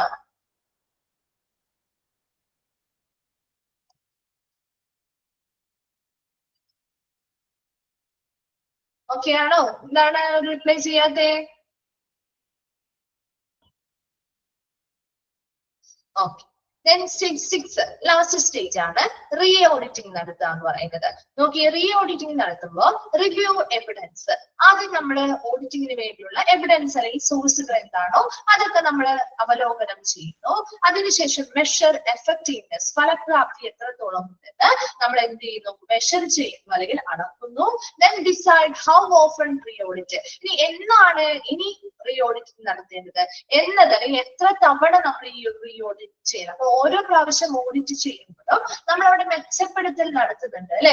അങ്ങനെയുള്ള ഇംപ്രൂവ്മെന്റ്സ് നടത്തുമ്പോൾ അതിന് വേണ്ടിയിട്ട് അപ്പൊ ഒരു പ്രാവശ്യം നമ്മൾ ഓഡിറ്റിംഗ് നടത്തി, അതിനുശേഷം നമ്മൾ കുറെ ഇംപ്രൂവ്മെന്റ്സ് നടത്തി, അതിനുശേഷം രണ്ടാമത് ഓഡിറ്റിംഗ് ചെയ്യുമ്പോൾ നമുക്ക് മനസ്സിലാവണം നമ്മൾ ആദ്യം പറഞ്ഞിരിക്കുന്ന മാറ്റങ്ങൾ അവിടെ ഇംപ്രൂവ്മെന്റ്സ് കൊണ്ടുവന്നിട്ടുണ്ട്, അതവിടെ നിലനിന്ന് പോകുന്നുണ്ട്. അപ്പൊ അതിനുവേണ്ടി നമ്മൾ അതിനു വേണ്ടിയുള്ള സോഴ്സുകൾ അല്ലെങ്കിൽ എവിഡൻസുകൾ കളക്ട് ചെയ്യുന്നു, അത് വിശകലനം ചെയ്യുന്നു. അപ്പൊ അതിലൂടെ അവിടുത്തെ ആ ഒരു ഫലപ്രാപ്തി എത്രത്തോളം ഉണ്ടെന്ന് നമുക്ക് അളക്കാനായിട്ട് അല്ലെങ്കിൽ മെഷർ ചെയ്യാനായിട്ട് സാധിക്കും. അതിനുശേഷം ഇനി എത്ര പ്രാവശ്യം കുറെ അധികം മാറ്റങ്ങൾ വരുത്താനുണ്ടെങ്കിൽ ഇനി എത്ര പ്രാവശ്യം നമ്മൾ ഈ ഒരു റീ ഓഡിറ്റിംഗ് നടത്തേണ്ടതായിട്ടുണ്ടായിരിക്കും എന്ന് തീരുമാനിക്കുന്നു. ചിലപ്പോൾ ഒരു പ്രാവശ്യം കൂടി ഓഡിറ്റിംഗ് നടത്തിയാൽ മതിയാവും, അല്ലെങ്കിൽ ഇടയ്ക്കിടയ്ക്ക് ഇതുപോലെയുള്ള ഓഡിറ്റിംഗ് നടത്തി മെച്ചപ്പെടുത്തൽ നടത്തേണ്ടതായിട്ട് വരാം. അപ്പൊ അങ്ങനെ എത്ര പ്രാവശ്യം നമ്മൾ ഈ ഒരു റീ ഓഡിറ്റിംഗ് നടത്തേണ്ടതായിട്ടുണ്ട് എന്ന് തീരുമാനിക്കുന്നു. ആ ഓൺഗോയിങ് പ്രോസസ് മോണിറ്ററിംഗ്, നിലവിൽ നടന്നുകൊണ്ടിരിക്കുന്ന കാര്യങ്ങളെ കുറിച്ചുള്ള നിരീക്ഷണവും അവിടെ നടത്തുകയാണ് ചെയ്യുന്നത്. അപ്പൊ ചിലപ്പോൾ റീ ഓഡിറ്റിംഗ് നടത്തി ചിലപ്പോൾ നമുക്ക് കുറച്ചുകൂടി ഇംപ്രൂവ്മെന്റ്സ് നടത്തേണ്ട ഭാഗങ്ങളുണ്ടെങ്കിൽ അതിനനുസരിച്ച് നമുക്ക് വേണമെങ്കിൽ പിന്നീട് ഫർദർ ആയിട്ടുള്ള റീ ഓഡിറ്റിംഗ് പിന്നെയും കൊണ്ടുവരാം. അപ്പൊ അത് എങ്ങനെയാണെന്ന് വെച്ച് കഴിഞ്ഞാൽ അത് ഓരോ ഓഡിറ്റിംഗ് നടത്തി കഴിയുമ്പോൾ എത്രത്തോളം മാറ്റങ്ങൾ വരുത്തേണ്ടതായിട്ടുണ്ട് എന്നതിനനുസരിച്ചാണ് എത്ര തവണ ഈ നമ്മുടെ റീ ഓഡിറ്റിംഗ് നടത്തണം എന്ന് മനസ്സിലാവുന്നത്. അതുപോലെ നിലവിലുള്ള പ്രക്രിയകൾ എങ്ങനെയാണ് നടക്കുന്നത് എന്നൊക്കെ കൃത്യമായിട്ട് എന്ത് ചെയ്യുന്നു? മനസ്സിലാക്കുകയും അല്ലെങ്കിൽ നിരീക്ഷണം നടത്തുകയും ചെയ്യും. സ്റ്റേജ് 6 വരെയാണ് നമ്മൾ പറഞ്ഞത്. അതിൽ ഒന്നാമത് ഏതായിരുന്നു സ്റ്റേജ്? ഒന്നാമത് ഏതായിരുന്നു? പ്രിപ്പയറിംഗ് ഫോർ ഓഡിറ്റ് അല്ലെ. ഓഡിറ്റിന് വേണ്ടി നമ്മൾ തയ്യാറെടുപ്പ് പ്രിപ്പറേഷൻ നടത്തുകയാണ് ഫസ്റ്റ് സ്റ്റേജിന് പറയുന്നത്. രണ്ടാമത് സെലക്ഷൻ ഓഫ് ക്രൈറ്റീരിയ, ഏത് മാനദണ്ഡത്തെ അടിസ്ഥാനമാക്കിയാണ് നമ്മൾ ഓഡിറ്റിംഗ് നടത്തേണ്ടത്. മൂന്നാമത്തത് അവിടുത്തെ ലെവൽ ഓഫ് പെർഫോമൻസ് എങ്ങനെയാണെന്ന് അളക്കുന്നു. നാലാമത്തത് അവർക്ക് ആവശ്യമായ ഇംപ്രൂവ്മെന്റ്സ് നടത്താൻ ആവശ്യമായ കാര്യങ്ങൾ ചെയ്യുന്നു. അതിനുശേഷം ആ ഇംപ്രൂവ്മെന്റ് നിലനിർത്താനുള്ള കാര്യങ്ങൾ ചെയ്യുന്നു. അതിനുശേഷം റീ ഓഡിറ്റിംഗ് നടത്തുകയും ചെയ്യും. ക്ലിയർ ആണോ? സ്റ്റേജ് 6 വരെയും ഓക്കെ ആണോ?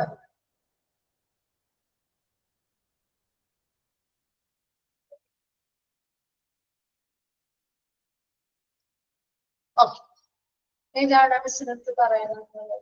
പ്രീ റിക്വസിറ്റ് അല്ലേ ചോദിച്ചേ? അല്ലെ ആര്യ? പ്രീ റിക്വസിറ്റ് അല്ലേ ചോദിച്ചേ? Okay, prerequisite for clinical audit എന്ന് പറഞ്ഞാൽ നമ്മളൊരു ക്ലിനിക്കൽ ഓഡിറ്റ് ചെയ്യാൻ പോവുകയാണെങ്കിൽ നമുക്ക് മുൻപ് വേണ്ട, അതായത് ഓഡിറ്റിംഗ് തുടങ്ങുന്നതിന് മുൻപ് നമ്മൾ കുറച്ച് കാര്യങ്ങൾ റെഡിയാക്കി വെക്കണ്ടേ? വേണ്ടേ? കുറച്ച് കാര്യങ്ങൾ സെറ്റ് ചെയ്ത് വെക്കണം അല്ലെ. അതിന് വേണ്ടിയിട്ടുള്ള ആവശ്യകതകൾ എന്തൊക്കെയാണ്? അപ്പൊ അതിനുവേണ്ടി ഒരു മെഡിക്കൽ ഓഡിറ്റ് കമ്മിറ്റി രൂപീകരിക്കണം. അപ്പൊ ഒരു ഓഡിറ്റ്, ഏതൊരു ഓഡിറ്റിംഗ് നടത്തണമെങ്കിലും നമ്മുടെ ഹോസ്പിറ്റലുകളിൽ ഒരു ഓഡിറ്റിംഗ് കമ്മിറ്റി ഉണ്ടാവും. ആ മെഡിക്കൽ ഓഡിറ്റിംഗ് കമ്മിറ്റിയിൽ ആരൊക്കെ ഉണ്ടാവും? ഹോസ്പിറ്റൽ അഡ്മിനിസ്ട്രേഷൻ വിഭാഗത്തിലുള്ള ആളുകള്, ഒരു ചെയർമാൻ ഉണ്ടാവും, ഓഫീസർ ഇൻചാർജ് ഉണ്ടാവും, അതുപോലെ മെമ്പർ സെക്രട്ടറി ഉണ്ടാവും. ഇവരൊക്കെ ഇതിലെ മെമ്പേഴ്സ് ആണ്, ഈ ഓഡിറ്റ് കമ്മിറ്റിയിലെ മെമ്പേഴ്സ് ആണ്, അംഗങ്ങളാണ്. അതുപോലെ ഈ കമ്മിറ്റി മാസത്തിൽ ഒരു ദിവസം നിശ്ചയിച്ച ഡേ, ഒരു പർട്ടിക്കുലർ ഡേ പറഞ്ഞിട്ടുണ്ടാവും, ഒരു ഫിക്സഡ് ഡേ ആണത്. ആ ദിവസം എല്ലാ മാസവും എന്ത് ചെയ്യും? മീറ്റിംഗുകൾ ചേരുകയും ചെയ്യും. മനസ്സിലായോ? അത്രയും ക്ലിയർ ആണോ? ഓക്കെ.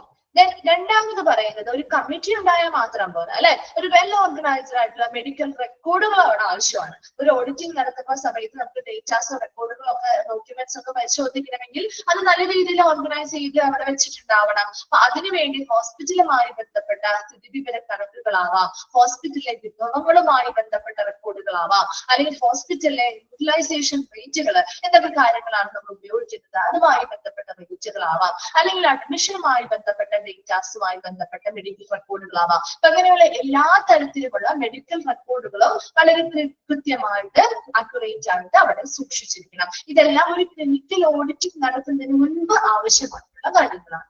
ഓക്കെ ആണോ? പ്രീറിക്വിസിറ്റ് ഫോർ ക്ലിനിക്കൽ ഓഡിറ്റ് ക്ലിയർ ആണോ?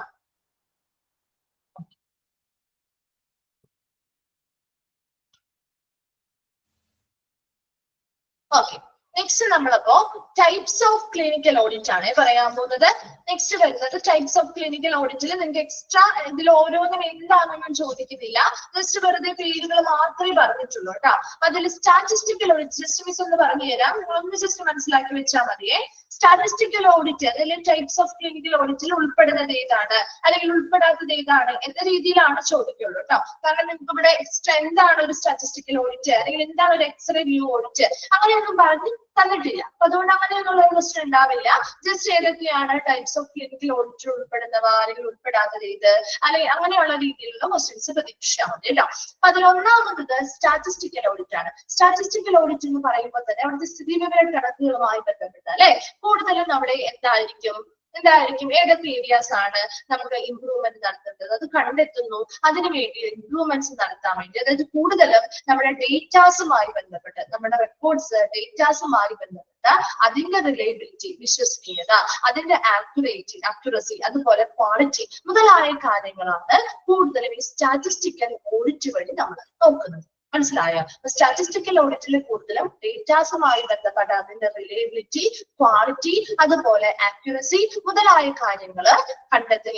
എന്തൊക്കെയാണോ അങ്ങനെ ആ ഒരു ഡേറ്റാസുമായി ബന്ധപ്പെട്ട കാര്യങ്ങളുടെ വിശ്വസനീയതയുണ്ടോ, ആക്യുറേറ്റ് ആയിട്ടാണോ, നല്ല ക്വാളിറ്റിയിലാണോ നമ്മൾ കീപ്പ് ചെയ്യുന്നത്, അതുമായി ബന്ധപ്പെട്ട മറ്റു കാര്യങ്ങൾ എന്തെങ്കിലുമൊക്കെ ഇംപ്രൂവ്മെന്റ്സ് നടത്തണമെങ്കിൽ അത് ഐഡന്റിഫൈ ചെയ്യുന്നു, അതിനുള്ള ഇംപ്രൂവ്മെന്റ്സ് നടത്തുകയും ചെയ്യും. അതാണ് സ്റ്റാറ്റിസ്റ്റിക്കൽ ഓഡിറ്റ് എന്ന് പറയുന്നത്. ഇനി എക്സ്റേ വ്യൂ ഓഡിറ്റ് എന്ന് പറയുമ്പോൾ എന്തായിരിക്കാം? എക്സ്റേ വ്യൂ ഓഡിറ്റ് എന്ന് പറയുമ്പോ എന്താവാം എന്നാലോചിച്ച് നോക്കി. ഇത് എവിടെ ഉപയോഗിക്കുന്നതാവാം? ഈ ഒരു ഓഡിറ്റിംഗ് എവിടെയാ നടത്തുക? റേഡിയോഗ്രാഫി ഏരിയയിൽ അല്ലെ?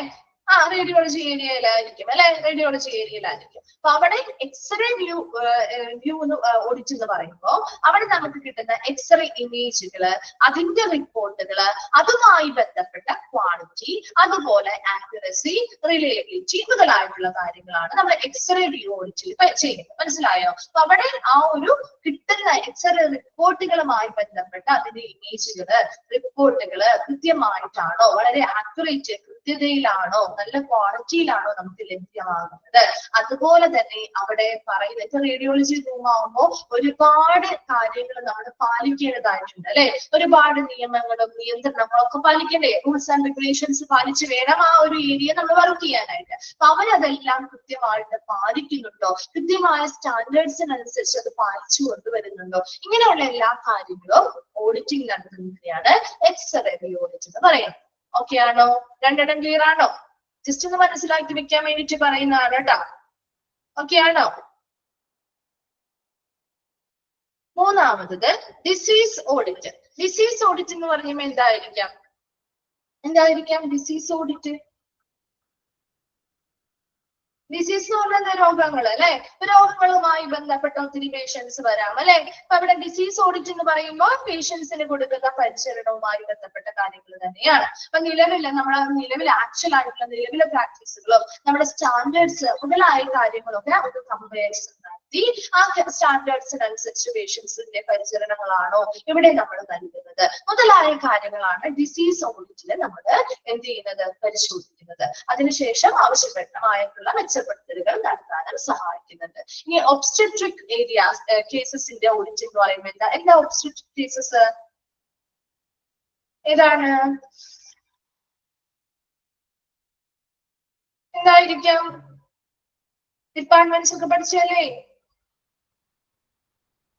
ഗൈനക്കാര് അല്ലെ, പ്രസവ ചികിത്സയുമായി ബന്ധപ്പെട്ട കാര്യങ്ങളൊക്കെയാണ് അല്ലെ. അപ്പൊ അങ്ങനെ ഒബ്സ്ട്രിക്റ്റിക് കെയർ പ്രോപ്പർ ആയിട്ട് ആ ഹോസ്പിറ്റലിൽ നിന്നും അവിടെ വരുന്ന പേഷ്യൻസിന് കിട്ടുന്നുണ്ടോ, അത് വളരെ ക്വാളിറ്റിയിലാണോ, ഗുണനിലവാരത്തിലാണോ അവർക്ക് കിട്ടുന്നത് മുതലായ കാര്യങ്ങളാണ് ഇവിടെ ഒബ്സ്ട്രിക്റ്റിക് കേസസിന്റെ ഓഡിറ്റിംഗ് നടത്തുന്നത് വഴി നമ്മൾ നോക്കുന്നത്. അപ്പൊ അവിടെ പറയുന്ന പരിചരണങ്ങള് കൃത്യമായ സ്റ്റാൻഡേർഡ് പ്രകാരം ഇവർക്ക് നല്ല രീതിയിലുള്ള ഒബ്സ്ട്രിക്റ്റിക് കെയർ ഇവർക്ക് നൽകുന്നുണ്ടോ, അവർക്ക് അത് സാറ്റിസ്ഫൈഡ് ആണോ, അവർക്ക് പറയുന്ന മാനദണ്ഡങ്ങൾ പാലിച്ചുകൊണ്ട് തന്നെയാണോ അവർക്ക് ഇത് കൊടുക്കുന്നത് മുതലായ കാര്യങ്ങളൊക്കെ കൃത്യമായിട്ട് ഇവിടെ വിലയിരുത്തൽ നടത്തുകയും അത് ഓഡിറ്റിംഗ് ചെയ്യുകയും ചെയ്യുന്നു. അപ്പൊ എന്തെങ്കിലുമൊക്കെ എവിടെയും ഇംപ്രൂവ്മെന്റ്സിന് വേണ്ടി തന്നെയാണ് അല്ലെ, എന്തെങ്കിലും മാറ്റങ്ങൾ വരുത്തണമെങ്കിൽ അല്ലെങ്കിൽ എന്തെങ്കിലുമൊക്കെ എന്താണ് പ്രോപ്പർ ആയിട്ടുള്ള രീതിയല്ല ഫോളോ ചെയ്യുന്നെങ്കിൽ അത് കണ്ടെത്തി അതിനനുസരിച്ചുള്ള ഇംപ്രൂവ്മെന്റ്സ് നടത്തുക എന്നതാണ് ഒബ്സ്ട്രിക്റ്റിക് കേസസിന്റെ ഓഡിറ്റിംഗ് എന്ന് പറയുന്നത്. ഇനി ഇൻഫെക്ഷൻ കൺട്രോൾ ഓഡിറ്റ് ആകുമ്പോഴോ അറിയാലോ, പേരിൽ നിന്ന് തന്നെ മനസ്സിലാവില്ലേ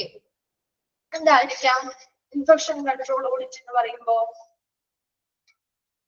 ഹോസ്പിറ്റൽ കീപ്പിംഗുമായി ബന്ധപ്പെട്ടാവാം ഇൻഫെക്ഷൻ എങ്ങനെ നമുക്ക് കൺട്രോൾ ചെയ്യാം അല്ലെ, എന്തൊക്കെയാണ് പൊട്ടൻഷ്യൽ സോഴ്സസ് ഓഫ് ഇൻഫെക്ഷൻ, ആ ഇൻഫെക്ഷന്റെ സോഴ്സസ് എന്തൊക്കെയാണ്, അതുപോലെ തന്നെ എങ്ങനെ നമുക്ക് ആ ഒരു ഹോസ്പിറ്റൽ ഇൻഫെക്ഷൻ ഏതൊക്കെ രീതിയിൽ നമ്മുടെ ഹോസ്പിറ്റലിലേക്ക് എത്തുന്നുണ്ട് അല്ലെ, അങ്ങനെയുള്ള എല്ലാ കാര്യങ്ങളും ഐഡന്റിഫൈ ചെയ്യുക അല്ലെങ്കിൽ കണ്ടെത്തുക, പേഷ്യൻസിന്റെ സേഫ്റ്റി മുതലായ കാര്യങ്ങൾ ഉറപ്പുവരുത്താൻ വേണ്ടിയുള്ള കാര്യങ്ങൾ അവിടെ കൊണ്ടുവരിക, അതിനു വേണ്ടിയാണ് ഇൻഫെക്ഷൻ കൺട്രോൾ ഓഡിറ്റ് നടത്തുന്നത്. ഓക്കെ ആണോ? നഴ്സിംഗ് ഓഡിറ്റിംഗ് എന്ന് പറയുമ്പോൾ എന്തായിരിക്കാം? നഴ്സിംഗ് ഓഡിറ്റ് നഴ്സിംഗ് കെയർ അല്ലെ, അവർ കൊടുക്കുന്ന നഴ്സിംഗ് കെയറുമായി ബന്ധപ്പെട്ട ക്വാളിറ്റി എങ്ങനെയാണ്, അവരുടെ പരിചരണം പേഷ്യൻസിന് സാറ്റിസ്ഫൈഡ് ആണോ, അവർക്ക് പ്രോപ്പർ ആയിട്ട് അവര് നഴ്സിംഗ് കെയർ വരുന്ന ഓരോ പേഷ്യൻസിനും കൊടുക്കുന്നുണ്ടോ, ഇങ്ങനെയുള്ള എല്ലാ കാര്യങ്ങളും കൃത്യമായ സ്റ്റാൻഡേർഡ് പ്രകാരമാണോ അത് ചെയ്യുന്നത് അല്ലെ, ഇങ്ങനെയുള്ള എല്ലാ കാര്യങ്ങളും കണ്ടെത്തുകയും ഇംപ്രൂവ്മെന്റ് നടത്താൻ വേണ്ടിയിട്ടാണ് നഴ്സിംഗ് ഓഡിറ്റ് എന്ന് പറയുമ്പോൾ. ഡെത്ത് ഓഡിറ്റ് ആകുമ്പോഴോ എന്തായിരിക്കും ഡെത്ത് ഓഡിറ്റ്? ഒരു മരണം നടന്നാല് അതിന്റെ കാരണങ്ങൾ അല്ലെ, കോസസ് ഓഫ് ഡെത്ത് റേറ്റ് എത്രത്തോളം ഉണ്ടായി, ആ ഒരു സ്ഥാപനത്തിലെ എന്ത് കാരണങ്ങൾ കൊണ്ടാണ് അവിടെ മരണം നടന്നിട്ടുള്ളത്, എന്തൊക്കെ ഫാക്ടേഴ്സ് ആണ് അതിന് കാരണമായിട്ടുള്ളത് അല്ലെ, അങ്ങനെയുള്ള ഒരുപാട് കാര്യങ്ങൾ പരിശോധിച്ച് വളരെ സിസ്റ്റമാറ്റിക് ആയ രീതിയിൽ അത് പരിശോധിച്ച് എന്തൊക്കെ കാരണങ്ങളാണ് കൊണ്ടാണോ, ഇപ്പൊ നമ്മുടെ ഹോസ്പിറ്റൽ പരമായിട്ടുള്ള ഈ കാരണങ്ങൾ കൊണ്ടാണോ ഒരു മരണം സംഭവിച്ചിരിക്കുന്നത്, അല്ലെങ്കിൽ ഇപ്പൊ ഒരു വർഷം അല്ലെങ്കിൽ ഒരു മാസം എത്ര ഡെത്ത് റേറ്റ് അല്ലെങ്കിൽ മോർട്ടാലിറ്റി റേറ്റ് ഉണ്ടായി, അതിന്റെ കാരണം എന്താണ് അല്ലെ, അതിന്റെ ഫാക്ടേഴ്സ് എന്താണ്, അതിന്റെ പിന്നിൽ പ്രവർത്തിക്കുന്ന ഫാക്ടേഴ്സ് എന്താണ്, ഇങ്ങനെയുള്ള എല്ലാ കാര്യങ്ങളും കൃത്യമായിട്ട് മനസ്സിലാക്കി ഡോക്യുമെന്റ് ചെയ്യുന്നതിന് വേണ്ടിയാണ് ഡെത്ത് ഓഡിറ്റ് നമ്മൾ നടത്തുന്നത്. ഇതൊക്കെ പലതരത്തിലുള്ള ക്ലിനിക്കൽ ഓഡിറ്റുകളാണ്. അതിൽ ഏത് വേണമെങ്കിലും നമുക്ക് എന്ത് ചെയ്യാം, ടോപ്പിക്കായിട്ട് സെലക്ട് ചെയ്ത് ഓഡിറ്റിംഗ് നടത്താം. അപ്പൊ അതിന് താഴെ ഭാഗത്ത് പറഞ്ഞ് നമ്മൾ ആ 6 സ്റ്റേജുകളിലൂടെയാണ് ഇത് ഫോളോ ചെയ്യുക. ഒരു സ്റ്റാറ്റിസ്റ്റിക്കൽ ഓഡിറ്റ് ആകുമ്പോൾ റെക്കോർഡുകൾ അല്ലെങ്കിൽ ഡേറ്റാസ് മുതലായവയുടെ ആക്യുറസി, റിലയബിലിറ്റി, ക്വാളിറ്റി ഒക്കെയാണ് നോക്കുക. എക്സ്റേ വ്യൂ എന്ന് പറയുമ്പോൾ എക്സ്റേ ഇമേജുകൾ, റിപ്പോർട്ടുകൾ, അതുപോലെ റേഡിയോളജി ഡിപ്പാർട്ട്മെന്റുമായി ബന്ധപ്പെട്ട് അവർ പാലിക്കേണ്ടതായിട്ടുള്ള റെഗുലേഷൻസ് മുതലായ കാര്യങ്ങളൊക്കെ പ്രോപ്പർ ആയിട്ടാണ് കീപ്പ് ചെയ്യുന്നത് നോക്കുന്നത്.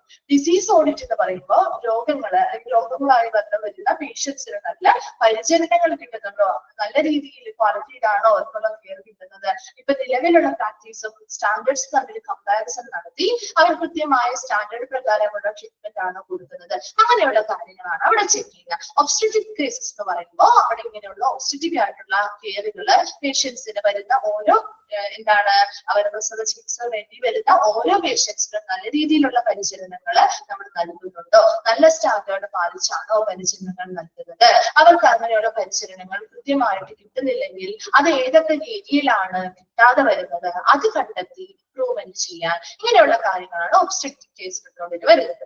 ഇനി ഓഡിറ്റിംഗിൽ വരുന്നത് ഇനി ഇൻഫെക്ഷൻ കൺട്രോൾ ആകുമ്പോൾ ആ ഹോസ്പിറ്റലിലേക്ക് ഇൻഫെക്ഷൻ വരാനുണ്ടാവുന്ന കാരണം, അതിന്റെ സോഴ്സസ് ഓഫ് ഇൻഫെക്ഷൻ എവിടെ നിന്നൊക്കെയാണ് ഇതിന്റെ സോഴ്സസ്, ഇങ്ങനെയുള്ള എല്ലാ കാര്യങ്ങളും കണ്ടെത്തി അതെങ്ങനെ നമുക്ക് പ്രോപ്പർ ആയിട്ട് കൺട്രോൾ ചെയ്യാം, അതിന് വേണ്ടിയിട്ട് പേഷ്യൻസിന്റെ സേഫ്റ്റി നമുക്ക് എങ്ങനെ ഇതിലൂടെയൊക്കെ ഉറപ്പുവരുത്താം, ഇങ്ങനെയുള്ള കാര്യങ്ങളാണ് അവിടെ നമ്മൾ നോക്കാം. നഴ്സിംഗ് ഓഡിറ്റ് എന്ന് പറയുമ്പോൾ നഴ്സ് കൊടുക്കുന്ന നഴ്സിംഗ് കെയറുകൾ പ്രോപ്പർ ആയിട്ട് പേഷ്യൻസിന് കിട്ടുന്നുണ്ടോ, അവർക്ക് എന്തുകൊണ്ടാണ് അവരെ നല്ല രീതിയിൽ കെയർ കൊടുക്കാൻ പറ്റാത്തത് മുതലായ കാര്യങ്ങൾ കണ്ടെത്തി ഇംപ്രൂവ്മെന്റ് വരുത്തുക. ഡെത്ത് ഓഡിറ്റ് എന്ന് പറയുമ്പോൾ അവിടെ ഒരു മരണപ്പെട്ട് കഴിഞ്ഞാൽ ആ ഡെത്ത് റേറ്റ്, മോർട്ടാലിറ്റി റേറ്റ് ഒക്കെ നമ്മൾ കൃത്യമായിട്ട് കണക്കാക്കി എന്ത് കാരണം, causes of death and factors അല്ലെ, അവിടെ ആ ഒരു ഡെത്തിനുള്ള കാരണങ്ങള് ഫാക്ടേഴ്സ് കാര്യങ്ങളൊക്കെ ഐഡന്റിഫൈ ചെയ്ത് ഡോക്യുമെന്റ്സ് തയ്യാറാക്കുന്നതാണ് ഡെത്ത് ഓഡിറ്റ് എന്ന് പറയുന്നത്. ക്ലിയർ ആണോ? Types of clinical audit okay ആണോ? ഓക്കെ, വേഗം ഒന്ന് വായിച്ചു നോക്കിയേ. അടുത്ത ഭാഗം നെക്സ്റ്റ് ക്ലാസ്സിൽ എടുക്കാം കേട്ടോ. സ്റ്റാർട്ട് ചെയ്ത് കഴിഞ്ഞാൽ നമുക്ക് സമയമില്ല. അടുത്ത ക്ലാസ് വന്ദന മാം എടുക്കും കേട്ടോ. കണ്ടിന്യൂ ഹാഫ് അവർ വന്ദന മാം എടുക്കുന്നേ. അടുത്ത നെക്സ്റ്റ് മിസ്സിന്റെ നാളെ ഒരു ക്ലാസ്സിലേക്ക് അത് നമുക്ക് ഈ ഒരു ചാപ്റ്റർ കുറച്ച് ഭാഗം കൂടി ഉള്ളൂ കേട്ടോ. ഒരു പേജ് 1.5 പേജ് ഒന്നുമില്ല, ഇത്തിരി ഉള്ളൂ. അഥവാ നമുക്ക് അടുത്ത ക്ലാസ്സിൽ കംപ്ലീറ്റ് ചെയ്യാം കേട്ടോ. ഇത്രയും വരെ വേഗം ഒന്ന് വായിച്ചു നോക്കി. എടുത്ത ഭാഗങ്ങള് ക്ലിയർ ആണോ എന്നൊന്ന് നോക്കി വേഗം.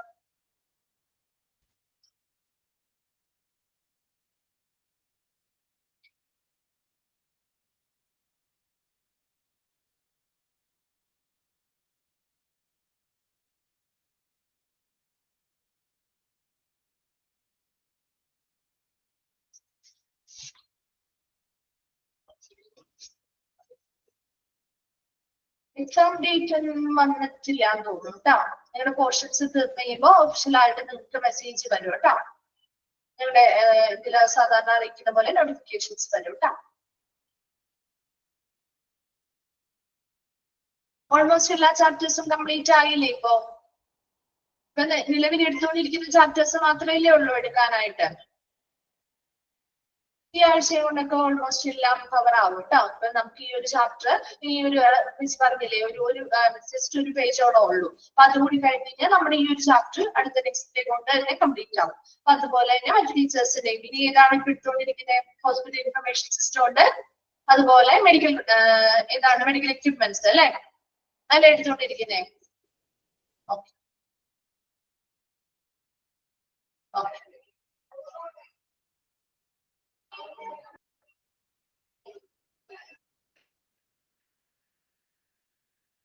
ക്ലിയർ ആണോ? ഇന്നെടുത്ത ഭാഗങ്ങള് ഓക്കെ ആണോ?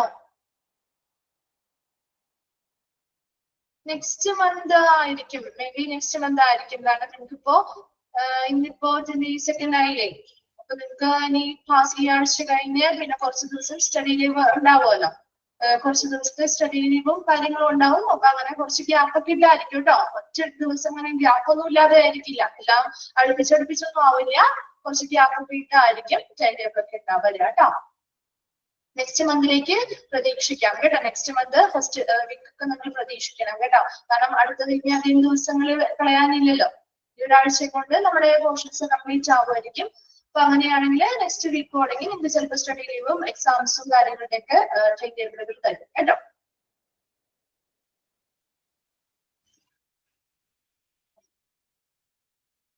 മോഡൽ എക്സാമും കാര്യങ്ങളും ഉണ്ടാവും, അതിനുശേഷം മെയിൻ ഉണ്ടാവും. അതിനൊക്കെ കുറച്ച് ദിവസത്തേക്ക് ഗ്യാപ്പുകളും കാര്യങ്ങളും ചെയ്തായിരിക്കും കേട്ടോ. ചിലപ്പോൾ ഒരു ദിവസം മെയിൻ എക്സാമിനാണെങ്കിൽ 1-2 ദിവസം ഗ്യാപ്പ് ചെയ്ത് തന്നെയായിരിക്കും തരിക കേട്ടോ. അത് കണ്ടിന്യൂസ് ആയിട്ട് അങ്ങനെ എക്സാമുകൾ നടത്താറില്ല. പഠിക്കാനൊക്കെ സമയം ഉണ്ടാവും കേട്ടോ. മോഡൽ എക്സാമിന്റെ മാർക്ക് മെയിൻ എക്സാമിന് ആഡ് ചെയ്യുമോ? മോഡൽ എക്സാമിന്റെ മാർക്ക് മെയിൻ എക്സാമിന് ആഡ് ചെയ്യാറില്ല എന്നാണ് എനിക്ക് തോന്നുന്നത്. കാരണം നമ്മുടെ സ്കൂളുകളിലൊക്കെ പഠിക്കുമ്പോഴാണെങ്കിലും അങ്ങനെയല്ലേ, മോഡൽ എക്സാമുകൾ നമ്മൾ നടത്താറില്ലേ നമുക്കൊരു പ്രാക്ടീസിന് വേണ്ടിയിട്ട് ഇല്ലേ. നമ്മൾ എത്രത്തോളം പഠിച്ചു, എത്രത്തോളം നമ്മൾ ഇതില് ആയി അല്ലെ, നോളജ് കിട്ടി, ഇതൊക്കെ അറിയാൻ വേണ്ടിയിട്ട് നമ്മൾ ചെയ്യാറില്ലേ. അതുപോലെ ആയിരിക്കും കേട്ടോ.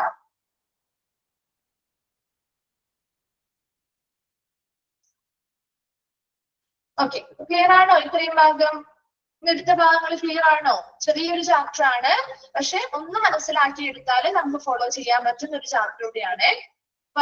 ചെറിയ ചെറിയ പോയിന്റ്സ് ആയിട്ട് കൊടുത്തിട്ടുള്ളൂ. അപ്പൊ അതൊന്നും ഓരോ വേർഡ്സ് ആയിട്ടാണ് അല്ലെ, ഓരോന്നിന്റെയും. അപ്പൊ അതൊന്നും ഇമ്പോർട്ടന്റ് ആയിട്ട് നോക്കി വെക്കണം കേട്ടോ, മിസ് പറഞ്ഞ ഭാഗങ്ങള്.